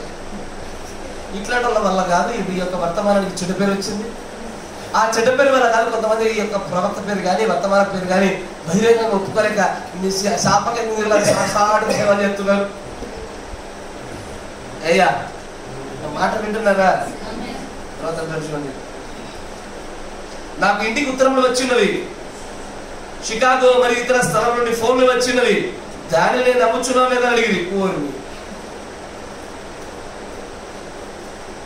ఇట్లాగే ఒక ఆయన మనిషి కుమారుడు చెప్పి మొదలు పెద్ద రచరచలు వేసింది. బ్రహ్మ గారు ఖండించాడు, ఆయన కూడా ఖండిస్తే బాగుండు. దేవుడు క్షమించుకున్నాను, గత కొద్ది దినములలో ఎన్నో రకములు ఉత్తరములు వచ్చి ఉన్నవి, ఆయా స్థలం నుండి ఫోన్లు వచ్చి ఉన్నవి. నేను క్రీస్తుని చెప్పుచున్నాను సోదరులారా, అది చాలా భయంకరము, అవమానము, అపవాది యొక్క భక్తిహీన అబద్ధము. చూసారా, నేను మీ సోదరులను గ్రహించండి. మీరు ఆ విధంగా పలికినచో నేను సేవను విడిచిపోవాల్సి వచ్చును. నేను ఒక మాట చెప్పాను గుర్తుందా? సీఎం ముందుకు వెళ్తా ఉంటే ముంగట ఒక డ్రైవర్ మంచి డ్రెస్ వేసుకుంటే వాడిని సీఎం అన్నారు అనుకోండి, ఈ సీఎం ఏం చేస్తాడు? కీచోతలు పడేస్తాడు రాములకి వెళ్ళి. వరంగల్ అదే జరిగింది. ఆయన దేవుడు శివలో కలిసి పడేసి ఆర్మీలు మరి మళ్ళీ తీసేస్తారు ఆయన అని ఆయన బాధ వచ్చింది. ప్రజలు గ్రహించలేకపోతున్నాను. క్రీస్తుని ప్రేమించు వారెవరైనా కానీ పారిపోక తప్పదు. ఈ మధ్య నేను ప్రభు యొద్దకు వెళ్ళాను. దీన్ని మొదట నేను విని 1 సంవత్సరం వెళ్ళింది. నేను ప్రభు యొద్దకు వెళ్ళాను. ఆయన నాకు లేఖనము చూపించాడు. యోహాను భోగించుచున్నారు. అప్పటికి అనేక సంవత్సరముల నుండి వారికి భూమి మీద ప్రవక్త లేడు. వారందరూ ఇతన్ని చూచి ఆశ్చర్యపడి యోహాను మెస్సియా అని పొరబడి వారు యోహాను యొద్దకు వెళ్ళి అడగగా అతడు తాను కానెళ్ళు. దాన్ని మీరు లూకా 3వ అధ్యాయం 15వ వచనం చదవగలరు. అంతా నెమ్మది కనుక ఊరకుండు అని చెప్పాను. కానీ ఇది ఇంతవరకు వచ్చినది కనుక నేను ఏదో ఒక ఇక చేయక తప్పదు. ఆ నది యొద్ద ప్రభుత్వ ప్రత్యక్షమైన దర్శనము చూచాను. ఈ సంఘంలో లేదా ప్రపంచంలోకి ఇదే చివరి వర్తమానం కావచ్చు. ప్రభు యొక్క దూత చెప్పిన దాని ప్రకారము ఈ సంగతులన్నీ సత్యము. ప్రజలను ప్రవక్తగా పిలిచినా గానీ నేను చాలాసార్లు మౌనంగా నిలబట్టాను. తెలుసా, అసలు కొన్ని చోట్ల అసలు నన్ను నేను ప్రవక్త అనుకోవట్లేదు. తెలుసా, చూపించాలా? తెలుసా, విన్నారుగా మీరు ఈ పదాన్ని ఇంగ్లీష్లో టైప్ చేసుకోండి. I don't claim to be a profit అన్న పదాన్ని టైప్ చేసి మీకు కనబడుతుంది. People call me profit but I don't claim to be a profit. ప్రజలు అన్నట్టు నా ప్రవక్తలు, కానీ నన్ను నేను ప్రవక్తను అనుకోవడం లేదయ్యా అన్నాడు. తను దాన్ని ప్రవక్త అనుకోవడంలే. అసలు నిజం చెప్పాలంటే అయ్యా ఆయన ప్రవక్తే, కానీ ఆయనకు ప్రవక్త అన్న పదం కన్నా 7వ సంఘకాల దూత అన్న పదం నాకు చాలా వినసొంపుగా ఉంటుంది సార్. వింటున్నారా? ఎస్, ఆయన చేసింది ప్రవచనాలు కాబట్టి ప్రవక్త అవుతాడు ఆయన. కానీ ఆయనకు మోస్ట్ సూటబుల్ ఏమంటో తెలుసా? సూటబుల్ పదం అదే, ఈజ్ 7th ఏంజెల్ మెసెంజర్. 7వ సంఘకాలం దూత ఆయన. తెలవచ్చు ఆయన అంటాడు, ప్రజలను ప్రవక్తగా పిలిచినా కానీ నేను చాలాసార్లు మౌనంగా నిలబడ్డాను. ఎందుకనగా ఇంగ్లీష్ భాషలో ప్రవక్త అనగా బోధకుడు ఎలా ప్రవచించేవాడు కదా. కొన్నిసార్లు బోధకుడైన పదం వస్తుంది కాబట్టి ప్రవక్త అని పిలిచే తప్పులేదు. అందుకే నేను కొన్నిసార్లు ఒప్పుకున్నా. కానీ వాక్యమును ముందుగా బోధించుకోవడం అర్థం. అందువల్ల మీరు అలా పిలిచినా నేనేం అనలేదు. కానీ ఇప్పుడు నన్ను అభిషేకించబడిన క్రీస్తు అరుచున్నారు. అది నేను భరించరానిది, నేను దాన్ని తట్టుకోలేను. కెనడాలో కుటుంబం ముగించుకొని వచ్చుచుండి ఎస్కిమోలు అనే ఇండియన్లు నివసించే స్థలంలో నుండి వచ్చుచున్నారు. వారి మధ్య నేనున్నాను. ఇటువంటి సంగతి విని నా మనసు బద్దలైపోయింది. నేను చాలా కాల క్రితమే వేట పర్యటన ఏర్పరచుకున్నాను, కానీ ఇది విని ఇక వెళ్ళలేకపోయాను. నాకు వేటలో ప్రమాదం సంభవించిన భయపడ్డాను. ఆయన కూడా అర్థమైపోయింది ఏమని, నన్ను హెచ్చిస్తున్నారు. ఎంతగా హెచ్చిస్తున్నారు అంటే ఇంత హెచ్చింపులు నేను కనుక వేటకు పోయిననుకో అక్కడ నాకు ప్రమాదం జరిగినట్టు జరుగుద్ది. ఎందుకంటే దేవుడు కొడతాడు. రే వాళ్ళందరూ నేను క్రిస్టియన్ నువ్వేం చెప్పాను, నేను కాదు గట్టి చెప్పాను కదా, చెప్పిన ఆయన కొట్టినే కొడతాడేమో, వేటకెళ్తే నాకు ప్రమాదం సంభవిస్తుందేమో.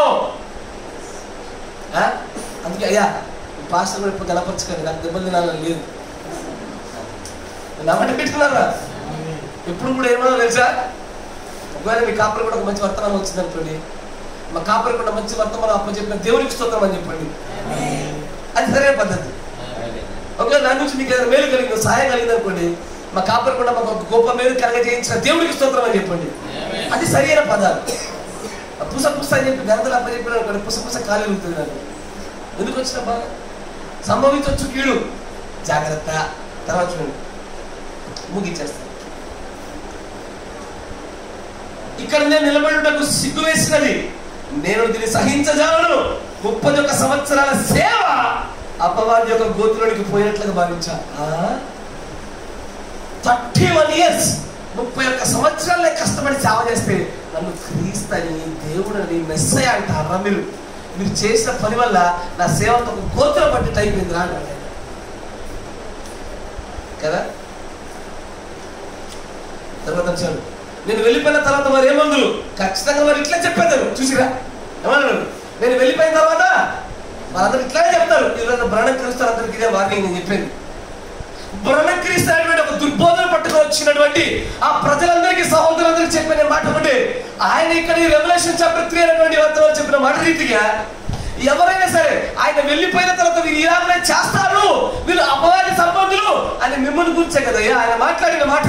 ఆయన ఏమన్నాడు చూడండి అక్కడ, నేను వెళ్ళిపోయిన తర్వాత వారేమందులు ఖచ్చితంగా వారు అట్లా చెప్తారు. ఏమని, బ్రహ్మ క్రీస్తు అనేటువంటి ఒక దుర్బోధ చేస్తారు అన్నాడు ఆయన.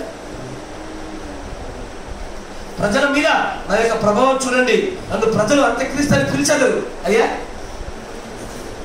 ప్రజలు ఏమని పిలుస్తారు? ఈరోజు యూసీబీసోడు ఏమన్నాడు? అదేగా ఆయన క్రీస్తు అని పిలవబోతున్నారని ముందే చెప్పాడు. కొంతమంది అంత్యక్రీస్తు పిలవబోతున్నారు ముందే చెప్పాడు. ఇంత చెప్పినాక పడిపోయేటువంటి ప్రజలు ఉంటే వాళ్ళు నిజంగానే పెద్ద మహానుభావులు. అంత విషయంగా ముందే చెప్పాడు. పేపర్ అంతా లీక్ చేసిండు ఆయన. యామని మీరు ఇట్లా చేస్తున్నారు, మీరు చేసిన ఈ కార్యం వల్ల ఒకడు నన్ను క్రీస్తు అంటాడు, మరొకడు నన్ను అంత్యక్రీస్తు అంటాడు. ఈడు తప్పే కదా.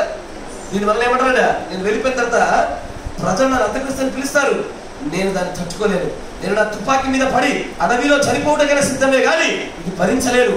కానీ నా చిన్న దోషం గురించి ఆలోచించాను. పిల్లలు లేకపోతే ఇప్పుడు తెచ్చిపెట్టు నా మాటకైనా. పిల్లలను దృష్టిలో పెట్టుకోవాలి, అయ్యో ఆ పిల్లలకు అన్యాయం చేస్తానేమో, ఆ పిల్లలకు చేయవలసినటువంటి నా తండ్రి నా బాధ్యత నేను చేయలేకపోతానేమో అన్న కారణం దృష్టిలో పెట్టుకొని చచ్చిపోకుండా ఆగిపోయాడు. లేకపోతే ఆ కాలంలోనే ఆయన క్రీస్తు, దేవుడు, మెస్సయ్య అని పిలువబడిన పేర్లను బట్టి చచ్చిపోవడానికి కూడా సూయిసైడ్ అనే టెండెన్సీ వచ్చేసింది ఆయనకి. అంత ఘోరమైనటువంటి, ఎందుకంటే ఈయన చచ్చిపోతే ఆయన చచ్చిపోవాల్సింది. ఎందుకంటే దేవదూషణను బట్టి అక్కడ చచ్చిపోవడం, ఈయన చచ్చిపోవడం మేలుగా. కనీసం అక్కడ ఎందుకు చచ్చారు అంటే, ప్రభు నన్ను ఇట్లా అంటున్నా చచ్చిపోయినట్టే వెలుగు దా అంటాడు. ఆయన మంచి సేవ ఉంది. నిజమైన ప్రవక్త, జెన్యున్గా తన హృదయాన్ని దయాలత్వంలో క్రీస్తు ఎదుట తన చెప్పుల వారం మోయడానికి కూడా సరిపోయినటువంటి ఒక దీనత్వ హృదయానికి నిజమైన ప్రవక్త ఆయన. అతను నేను పెంచవలను, నాకు వేటాడవలసిన అవసరం లేదు, అందుకే నేను అడవులను విడిచి ఇంటికి వచ్చాను. 8 లేదా 10 దినం నుండి నేను కల్లోలంగా ఉన్నాను, నాకు మధ్య చెల్లించిందని భయం కలిగింది. నేను పిచ్చోడైపోయాడు అనిపించిందంట. ఎవరు నా యుద్ధకు రావద్దని చెప్పాను, ఒంటరిగా నేనున్నాను, అటువంటి స్థితిలో నేనున్నాను. నరముల బలహీనత ఏర్పడింది, అంత అయోమయమే, చిందరవందరైపోయాను. నాకు ఆశ్చర్యం కలిగినది. నాకు విరోధులైన వారు అలాగనొచ్చు, నేను పట్టించుకోను కదా. విరోధులు ఉన్నాడంటే పర్లేదు, కానీ ఎవరంటున్నారు ఈ మాటలు? ఆయన సంఘంలోనే ఆయన బోధ విని ఆయన వెంబడించడానికి, ఆయన గుండె క్రీస్తుని వెంబడించవలసిన వారు వాళ్ళే అంటుంటే కదా. ఎప్పుడైనా సరే బయట అంటే మనకి ఏం కాదు, మనోళ్ళంటే మన బాధ ఆయన అదే అంటాడు. నేను నవ్వి ఊరుకుందనేమో బయట అంటే, కానీ నా ప్రశస్త సహోదరులు సోదరులు అలా నడుచుండగా నాకు ఎంతో వేదన కలుగుతున్నది. ప్రభు నేను ఇది భరించలేనని చెప్పాను, దానిని నేను దేవుని చేతులకు అప్పగించాను, ఇంకేమి చేయాలో తోచలేదు. కొన్ని రాత్రుల క్రితం ప్రభువును దర్శించాను, ఒక ప్రశస్తమైన శిశువును చూచాను. అదే సమయంలో పసుపుగాను నల్లగాను ఉన్న ఒక సర్పం నాతో ఏదో చెప్పింది. అయ్యా వినండి, నా మాట వింటున్నారా? ఎప్పుడైతే ఈ యొక్క క్రీస్తు క్రీస్తు క్రీస్తు అనేటువంటి ఈ బాధలు ఉంటుండగా ప్రవక్త దేవుడు ఒక దర్శనం చూపించాడు, ఒక సర్పానికి సంబంధించింది. దానిలో ఆ సర్పం చంపబడుతుంది. ఆ సర్పాన్ని బట్టి చెప్తాను చూడండి, బాగుంటుంది. కొన్ని రాత్రులు ప్రభు నన్ను దర్శించాను, ఒక ప్రశస్తమైన శిశువుని చూచాను. అదే సమయంలో పసుపుగాను నల్లగాను ఒక సర్పము నాతో ఏదో చెప్పుచున్నది. ఆ సర్పం ఏ కలర్లో ఉంది? పసుపుగాను నల్లగా ఉన్నటువంటి ఒక సర్పము ఆయన ఏదో చెప్తుందంట. అది నా కాలును కరిచినది, కానీ నాలో రక్తం ఎక్కువగా ఉన్నది, నాకేమీ ప్రమాదం జరగలేదు. నేను కిందికి చూచాను, ముందు నన్ను కరిచిన చోటనే అది మరలా కరిచింది, మరలా కరిస్తాను అన్నట్టు దాని అర్థం. ఆ కళ యొక్క భావం, దర్శన భావం. నేను వెంటనే తుపాకీ తీసి దాన్ని చంపాను. అది సరిగ్గా మధ్యలో కాటు వేసింది. నేను తుపాకీ తీసి దాన్ని తలను కాల్చి వేయాలని తలంచాను, కానీ ఆయన నాతో దానిని చంపవద్దు, కానీ నీ పక్కనున్న కర్రను తీసుకోమని చెప్పాను. నేను ఆ కర్రను పట్టుకునగా వెనుకకు తిరగగా అది అక్కడ ఉన్న చిన్న నీటి మడుగులోనికి దొర్లుకుంటూ పోయినది.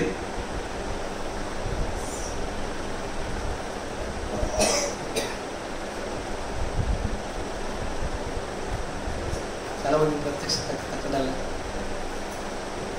చచ్చిపోతే ఒక గన్ను ఉంది దర్శనంలో. ఆ దర్శనం యొక్క అర్థం మనం గమనిస్తే, ఆ దర్శనంలో ఆ పచ్చటి నల్లని కలర్లో ఉన్న పాము ఏంటిది? ఈయనను క్రీస్తుగా చేసేటువంటి పాము, దుష్టుని యొక్క ఆత్మ. దాన్ని చంపేయమని చెప్తాను నేను. కర్ర పట్టుకొని పారంతులు కానీ చంపం. ఎందుకు? Because he is that stumble rock. ఆయన అడ్డురాయి. నా మాట వింటున్నారా? లూకాసు వార్తలో మాట ఉంటుంది, అన్న యొక్క ప్రార్థన కలుగుతుంది. ఏమని? ఆయన అనేకులు పడిపోయినట్లుగా వివాదాస్పదమైన సూచనగా ఉండును. క్రీస్తు వివాదాస్పదమైన సూచనగా ఉంటాడు. దానిని బట్టి కొంతమందికి అది పునాది రాయిగాను, కొంతమందికి అడ్డురాయిగా ఉంటుంది. అదే రీతిగా ఈ ప్రణాము క్రీస్తు అనే విషయము ఎవరైతే వర్తమానం గుండా పరలోక రాజ్యంలో రావడానికి అనర్హులో వారికి ఇది అడ్డురాయిగా నిలబడుతుంది.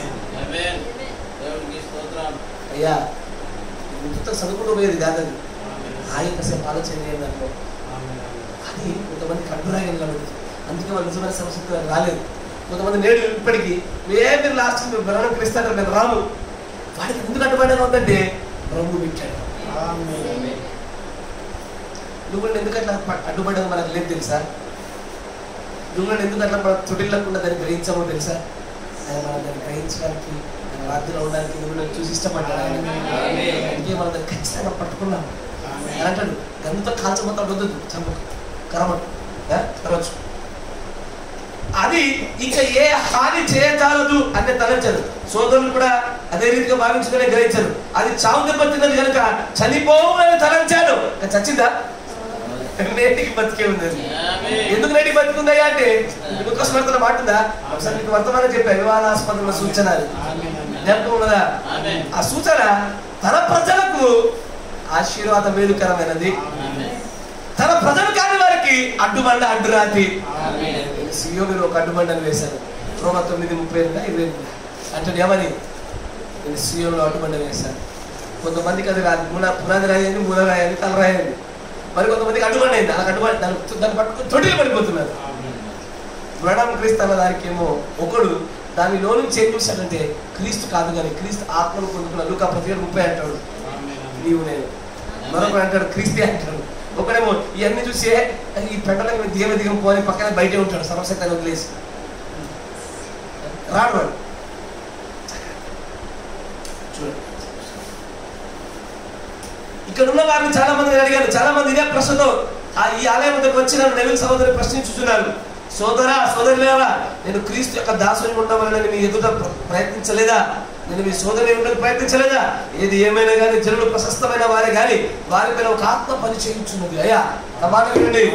ఒక మనుష్యుడు ఒక తప్పు మాట మాట్లాడినా, ఒక మనుషుడు ఒక తప్పు క్రియ చేసినా, ఒక మనుషుడు ఒక తప్పు బోధ చేసినా అతని వెనకాల ఏదో ఆత్మ అతన్ని ప్రేరేపిస్తే అట్లా చేస్తాను. It's spirit. ఆ స్పిరిట్ని వెళ్ళగొట్టుకోవాలి. మీరు వింటున్నారా? ఆ స్పిరిట్ని వెళ్ళగొట్టుకోవాలా, మనుషులం కాదు. మాట వింటున్నారా? బ్రహ్మగారు అదాంటారు ఏమని, ఇలాగ ప్రజలు మాట్లాడుతున్నారంటే ఇది ప్రజల తప్పు కాదు, ప్రజల పైన ఒక ఆత్మ పనిచేస్తుంది. ఆ ఆత్మ ఇలాగ మాట్లాడింపజేస్తారు. చాలా మంది నన్ను అడిగారు, అది ఒక ఆత్మ, కానీ ఈ రోజు అది చావు దెబ్బతిని వెంటనే చనిపోనని తలచుచున్నాను. అప్పుడు నేను తిరిగి సేవలోకి తిరిగి వచ్చుదును. అంతవరకు మీరందరూ నా కొరకు ప్రార్థించవాలని కోరుచున్నాను. ఏమి చేయవలనో నాకు తోచుటలేదు. నా స్థలములకు అమ్మకానికి పెట్టాను. నేను ఇది తట్టుకోలేకున్నాను. నేను ఇంకా ఇక్కడ ఉండలేను అంటే మూట మూట చదువుకుని ఆస్తిపాస్తులు నమ్మకం వెళ్ళిపోదాం అనుకుంటున్నాను. కలిగిన ఇబ్బంది. నేను పూర్తిగా పిచ్చివాడైపోతును. నా కొరకు మీరు ప్రార్థించమని అడుగుతున్నాను. గుర్తుంచుకోనండి, మీరు నన్ను క్రీస్తు దాసునిగా విశ్వసించుచున్నారు. గుర్తుంచుకోనండి, వారు లేవనెత్తిన ఈ మాటలు పూర్తిగా అబద్ధము, అది తప్పు. యెహోవా ఇలాగ సెలవిస్తున్నాడు, అది తప్పు. దానితో నాకు ఏ సంబంధము లేదు.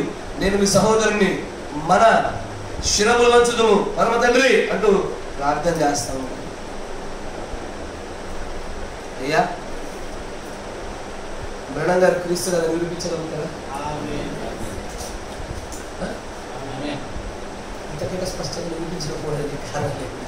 కాకపోతే అయ్యా, ఆ రాయి ఎవరికైతే అడ్డురాయో వాళ్ళు మనం నిరూపించలేదు. మీరు ఒక దగ్గర పోయి కాదురా నాయన మరణం దేవుడు కాదురా క్రీస్తు గారు కేవలం ప్రవక్త అంటున్నాం అంటే మీరు అయ్యే పుస్తకాలు చదువుతారు. మీరు ప్రవక్త అంటారు, మరణం అంటారు. ఎందుకంటే మనకు అనుమానంగా ఉంది, మనకి అనుమానంగా పెట్టబడ్డది. వింటున్నారా? కమర్పల్లిలో ఉన్నటువంటి సోదరుడు దగ్గర పాస్టర్ గారు వెళ్ళి ఆ చురుపక్కన చెప్తా యేసు నామములో ప్రణవం నామములో అన్నాడు. నాకు ఆ మాట వినబెట్టి నా లోపలికి వచ్చినప్పుడు ఆందోళన కలిగింది. నాకు తెలుసు దేవుడి యొక్క ప్రజల్ని పడేయడానికి దుష్టుడు శాతకాల ప్రయత్నం చేస్తానని. నేను ఎట్లా కంగారు పడినానంటే, అయ్యో ఇప్పుడిప్పుడే వచ్చిన ఆయనకి పూర్తి లోతులో కూడా పోలే. ఎవడో వచ్చేసి ఇప్పుడే ఇవన్నీ విషయాలు చెప్తా ఉంటే ఆయనకు ఆ స్థాయి ప్రత్యక్షం దొరకలేదు కదా, ఎట్లా నమ్ముతాడు అనుకున్నా. ఆయన పని చేసింది వెంటనే. ఏమని? ఆయన చెప్పినంత విని మదర్ మా పాస్టర్ కొంచెం మాట్లాడినందుకు గురించి ఆయన ఇప్పుడే పనుంది మనస్తా ఆయన అయిపోయినట.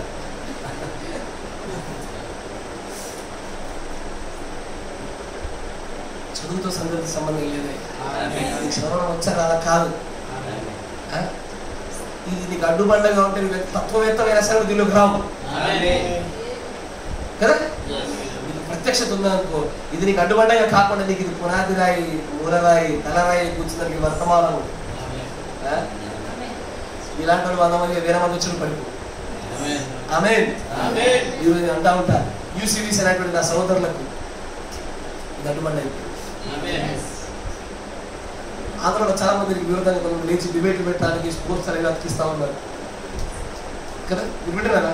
ఎక్కడైతే ఈ వధువు వర్తమానంలో ఉన్నటువంటి వ్యక్తులు వధువు ఉద్యోగుడికి కొన్ని పోస్టర్లు పెడతారు. ఆంధ్రలో పోస్టర్లు పెట్టిన పక్కనే కొంతమంది ఏం చేస్తారంటే, మేము క్రీస్తు కాదు, దేవుడు కాదు, బ్రహ్మము అబద్ధ ప్రవక్త నిరూపిస్తాము, 50,000 యొక్క బహుమతులు కూడా ఇస్తాము అని దాని పక్కనే పోస్టులు అతికించిపోతున్నారు. నేను అంటాను, మీకు ఇది అడ్డురాయింది ఆయన. ఈ వర్తమానం మీకు అడ్డురాయిగా మారిపోయింది. క్రీస్తు వాక్యము, క్రీస్తు ప్రత్యక్షత మీకు అడ్డురాయి అవడం వల్ల మేము అదే రాయి పైన మా ఇల్లు కట్టుకుంటున్నాము, మీరు అదే రాయి తట్టుకొని చోటిని పడిపోతున్నారు.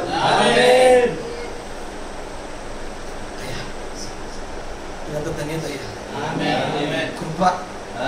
లేకపోతే ఒక్కొక్కసారి అనిపిస్తుంది నాకు కూడా ఎవడో కూడా వచ్చి ఇట్లాగే క్రీస్తు ప్రణామ అబద్ధ ప్రవక్త అని చెప్పుకుంటే నేను కూడా నమ్మి అలాంటి ఒక గుంపులో పడిపోకుండా, ఇది మన జ్ఞానం బట్టి జరిగింది కాదు. ఇది మనకు అడ్డుబండగా లేకుండా దేవుడు కాపాడి వాళ్ళని ముందుకు తీసుకెళ్ళి ఆయన మొహోన్నత కృప పెట్టి దేవుడికి స్తోత్రములు కలుగుతాయి. మోకం చూడు ప్రార్థించుకున్న తర్వాత బాగా మనం దేవుడిని పిలుచుకున్న కొద్ది మనం ముందుకు వెళ్తాం.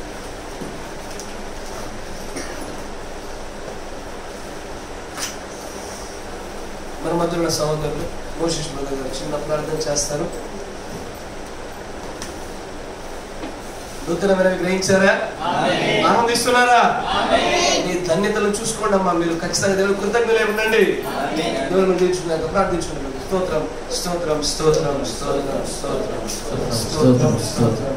పరిశుద్ధుడా, జీవాధిపతి, రక్షకుడైన తండ్రి, నీకు వందనాలు, స్తుతులు, స్తోత్రం చెల్లిస్తున్నాం ప్రభువా. నువ్వు మాట్లాడే దేవుడు ప్రభు, నీకు వందనాలు. నువ్వు నిన్న నేడు నిరంతరం ఏకరీతిగా ఉన్నటువంటి దేవుడవు ప్రభువా. నీ మహిమను ఎవరికిచ్చు దేవుడు కాదు కానీ ప్రభువా, నీ ప్రియమైనటువంటి బిడ్డలకు మాకు ఇచ్చే దేవుడు అయిన ప్రభువా, అందుని బట్టి నీకు వందనాలు, స్తుతి, స్తోత్రము చెల్లించుంటున్నాం. జీవాధిపతి ఆయన ఈ రాత్రికాల సమయంలో తండ్రి ప్రభువా, సహోదరుడు బ్రహ్మం తండ్రి ప్రభు దేవుడు కాదు, క్రీస్తు కాదు అని వర్తమానం గుండా ఆయా మమ్మల్ని దర్శించిన విధానం బట్టి నీకు స్తోత్రములు చెల్లించాలి. అవును తండ్రి ప్రభువా, మీరు ఏ విధంగానైతే తండ్రి ప్రభువా ఇదిగో తండ్రి ప్రభు మీ యొక్క పుట్టుక తండ్రి ప్రభు ఈ లోకంలో అనేకులకు అడ్డరాయిగా ఉంటున్నదో ఆయన తండ్రి కొందరికి తండ్రి ప్రభు అదే తలరాయిగా ఉంటున్నదని లేఖనం సెలవిచ్చిన రీతిగా సహోదరుడు తండ్రి ప్రభు బ్రహ్మం గారు కూడా ప్రభు నాయన క్రీస్తు అని తండ్రి ప్రభువు అని తండ్రి ప్రభు అన్నప్పుడు తన యొక్క పరిచర్యనంతా కూడా తండ్రి ఆపివేసినట్టుగా చూస్తూ ఉంటున్నాను తండ్రి. ఇదిగో నీకు చెల్లించవలసినటువంటి మహిమను ప్రభు నీకు చెల్లించినట్టుగా చూస్తూ ఉంటున్నాం తండ్రి. అయినా తండ్రి ప్రభు మరి నాయన ఇదిగో తండ్రి ఆ ప్రవక్తను బట్టి ప్రభు నాయన నీకు స్తోత్రం. అనేకులు తండ్రి ప్రభు వారి యొక్క పరలోకమునకు అడ్డుబండులుగా తండ్రి ప్రభు దండించారు ప్రభు. అయా తండ్రి నీకు స్తోత్రములు, వందనాలు చెల్లించుకుంటున్నాం తండ్రి ప్రభు. ఆయన అనేకమైనటువంటి సహోదరులకు తండ్రి ప్రభు ఇది అడ్డుబండగా ఉండి ఆయన సరిగా అర్థం కాకుండా తండ్రి ప్రభు ఇదిగో మరి నాయన వారికి అడ్డుబండగా ఉన్నటువంటి తండ్రి ప్రభు దాన్ని అనేక తండ్రి ప్రభు మరి నాయన లోతుల్లో తండ్రి ప్రభు దీన్ని మాకు బయలుపరిచిన దేవా, నీకే స్తుతి, మహిమ, ఘనత, నీ కృపకై వందనాలు చెల్లించుంటున్నాం ప్రభు. నాయన ఇది మాకు తలరాయిగా ఉంటున్నది దేవా, నీకు వందనాలు. ఆయన ఈ వర్తమానం తండ్రి ప్రభు మాకు తలరాయిగా ఉంటున్నది తండ్రి ప్రభు. ఈ యొక్క తండ్రి ప్రభు సహోదరుడు ప్రణాం తండ్రి ప్రభు ప్రవక్త గుండా తండ్రి ప్రభు మర్మయుక్తమైన సంగతులన్నీ కూడా బయలుపరిచి ఆయన ఆ పరలోక ప్రవేశానికి తండ్రి నీ యొక్క వధువుకు మాకు ఇచ్చిన గొప్ప ధన్యతను బట్టి నేను స్తుతిస్తూ ఉంటున్నాము తండ్రి. నాయన నేను గణపరుస్తూ ఉంటున్నాము తండ్రి.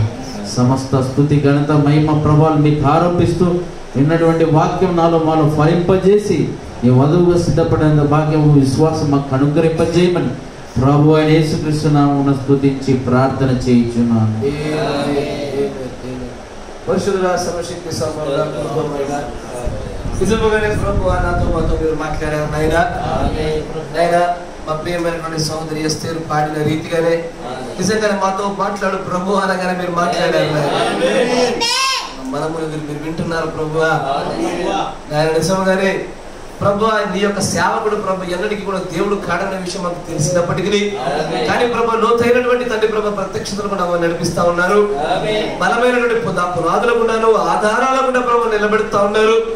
మా విశ్వాసములు తండ్రి ప్రభు వేరుపారునటువంటి స్థిరముగా నిలబెడతా ఉన్నారు నాయన. మమ్మల్ని హేతువుడు ప్రతి వారికి సమాధానం చెప్పుకున్నటువంటి శక్తిని మీరు మాకు దయచేస్తా ఉన్నారు ప్రభు. కృపగల దేవా, నిజంగానే ప్రభా మేము ఎలాగున ఈ వర్తమానాన్ని ఒకరికి ప్రకటన చేయాలో, మా పరిచయం ఎలాగున నిజంగానే తండ్రి మేలుకరమైనటువంటి స్థితిగతుల్లో ఈ యొక్క విజ్ఞాన శాస్త్రాన్ని వాడుకుంటూ మేము ఎట్లా ముందుకు వెళ్ళాలో నీ ప్రవక్తకుడు మాట్లాడిన ఆ మాటలే మేము చేస్తా ఉన్నాం ప్రభా. ఇది మాకు అప్పుడు తెలియకుండానే చేశాం నాయన, కానీ మేము అలాగున చేయుటకు నీ ఆత్మ నడిపింపే కారణం ప్రభా. ఆ ఘనత మహిమ నీకే చెందును గాక. నిజంగానే ప్రభు ఈ ధన్యకరమైనటువంటి స్థితిగతుల్లో ఈ సంఘాన్ని ఇచ్చిన సంఘాన్ని మీరు నిలబెట్టినారు. ఈ సంఘంలో మీరు తనకు జ్ఞాపకం చేసుకోనండి.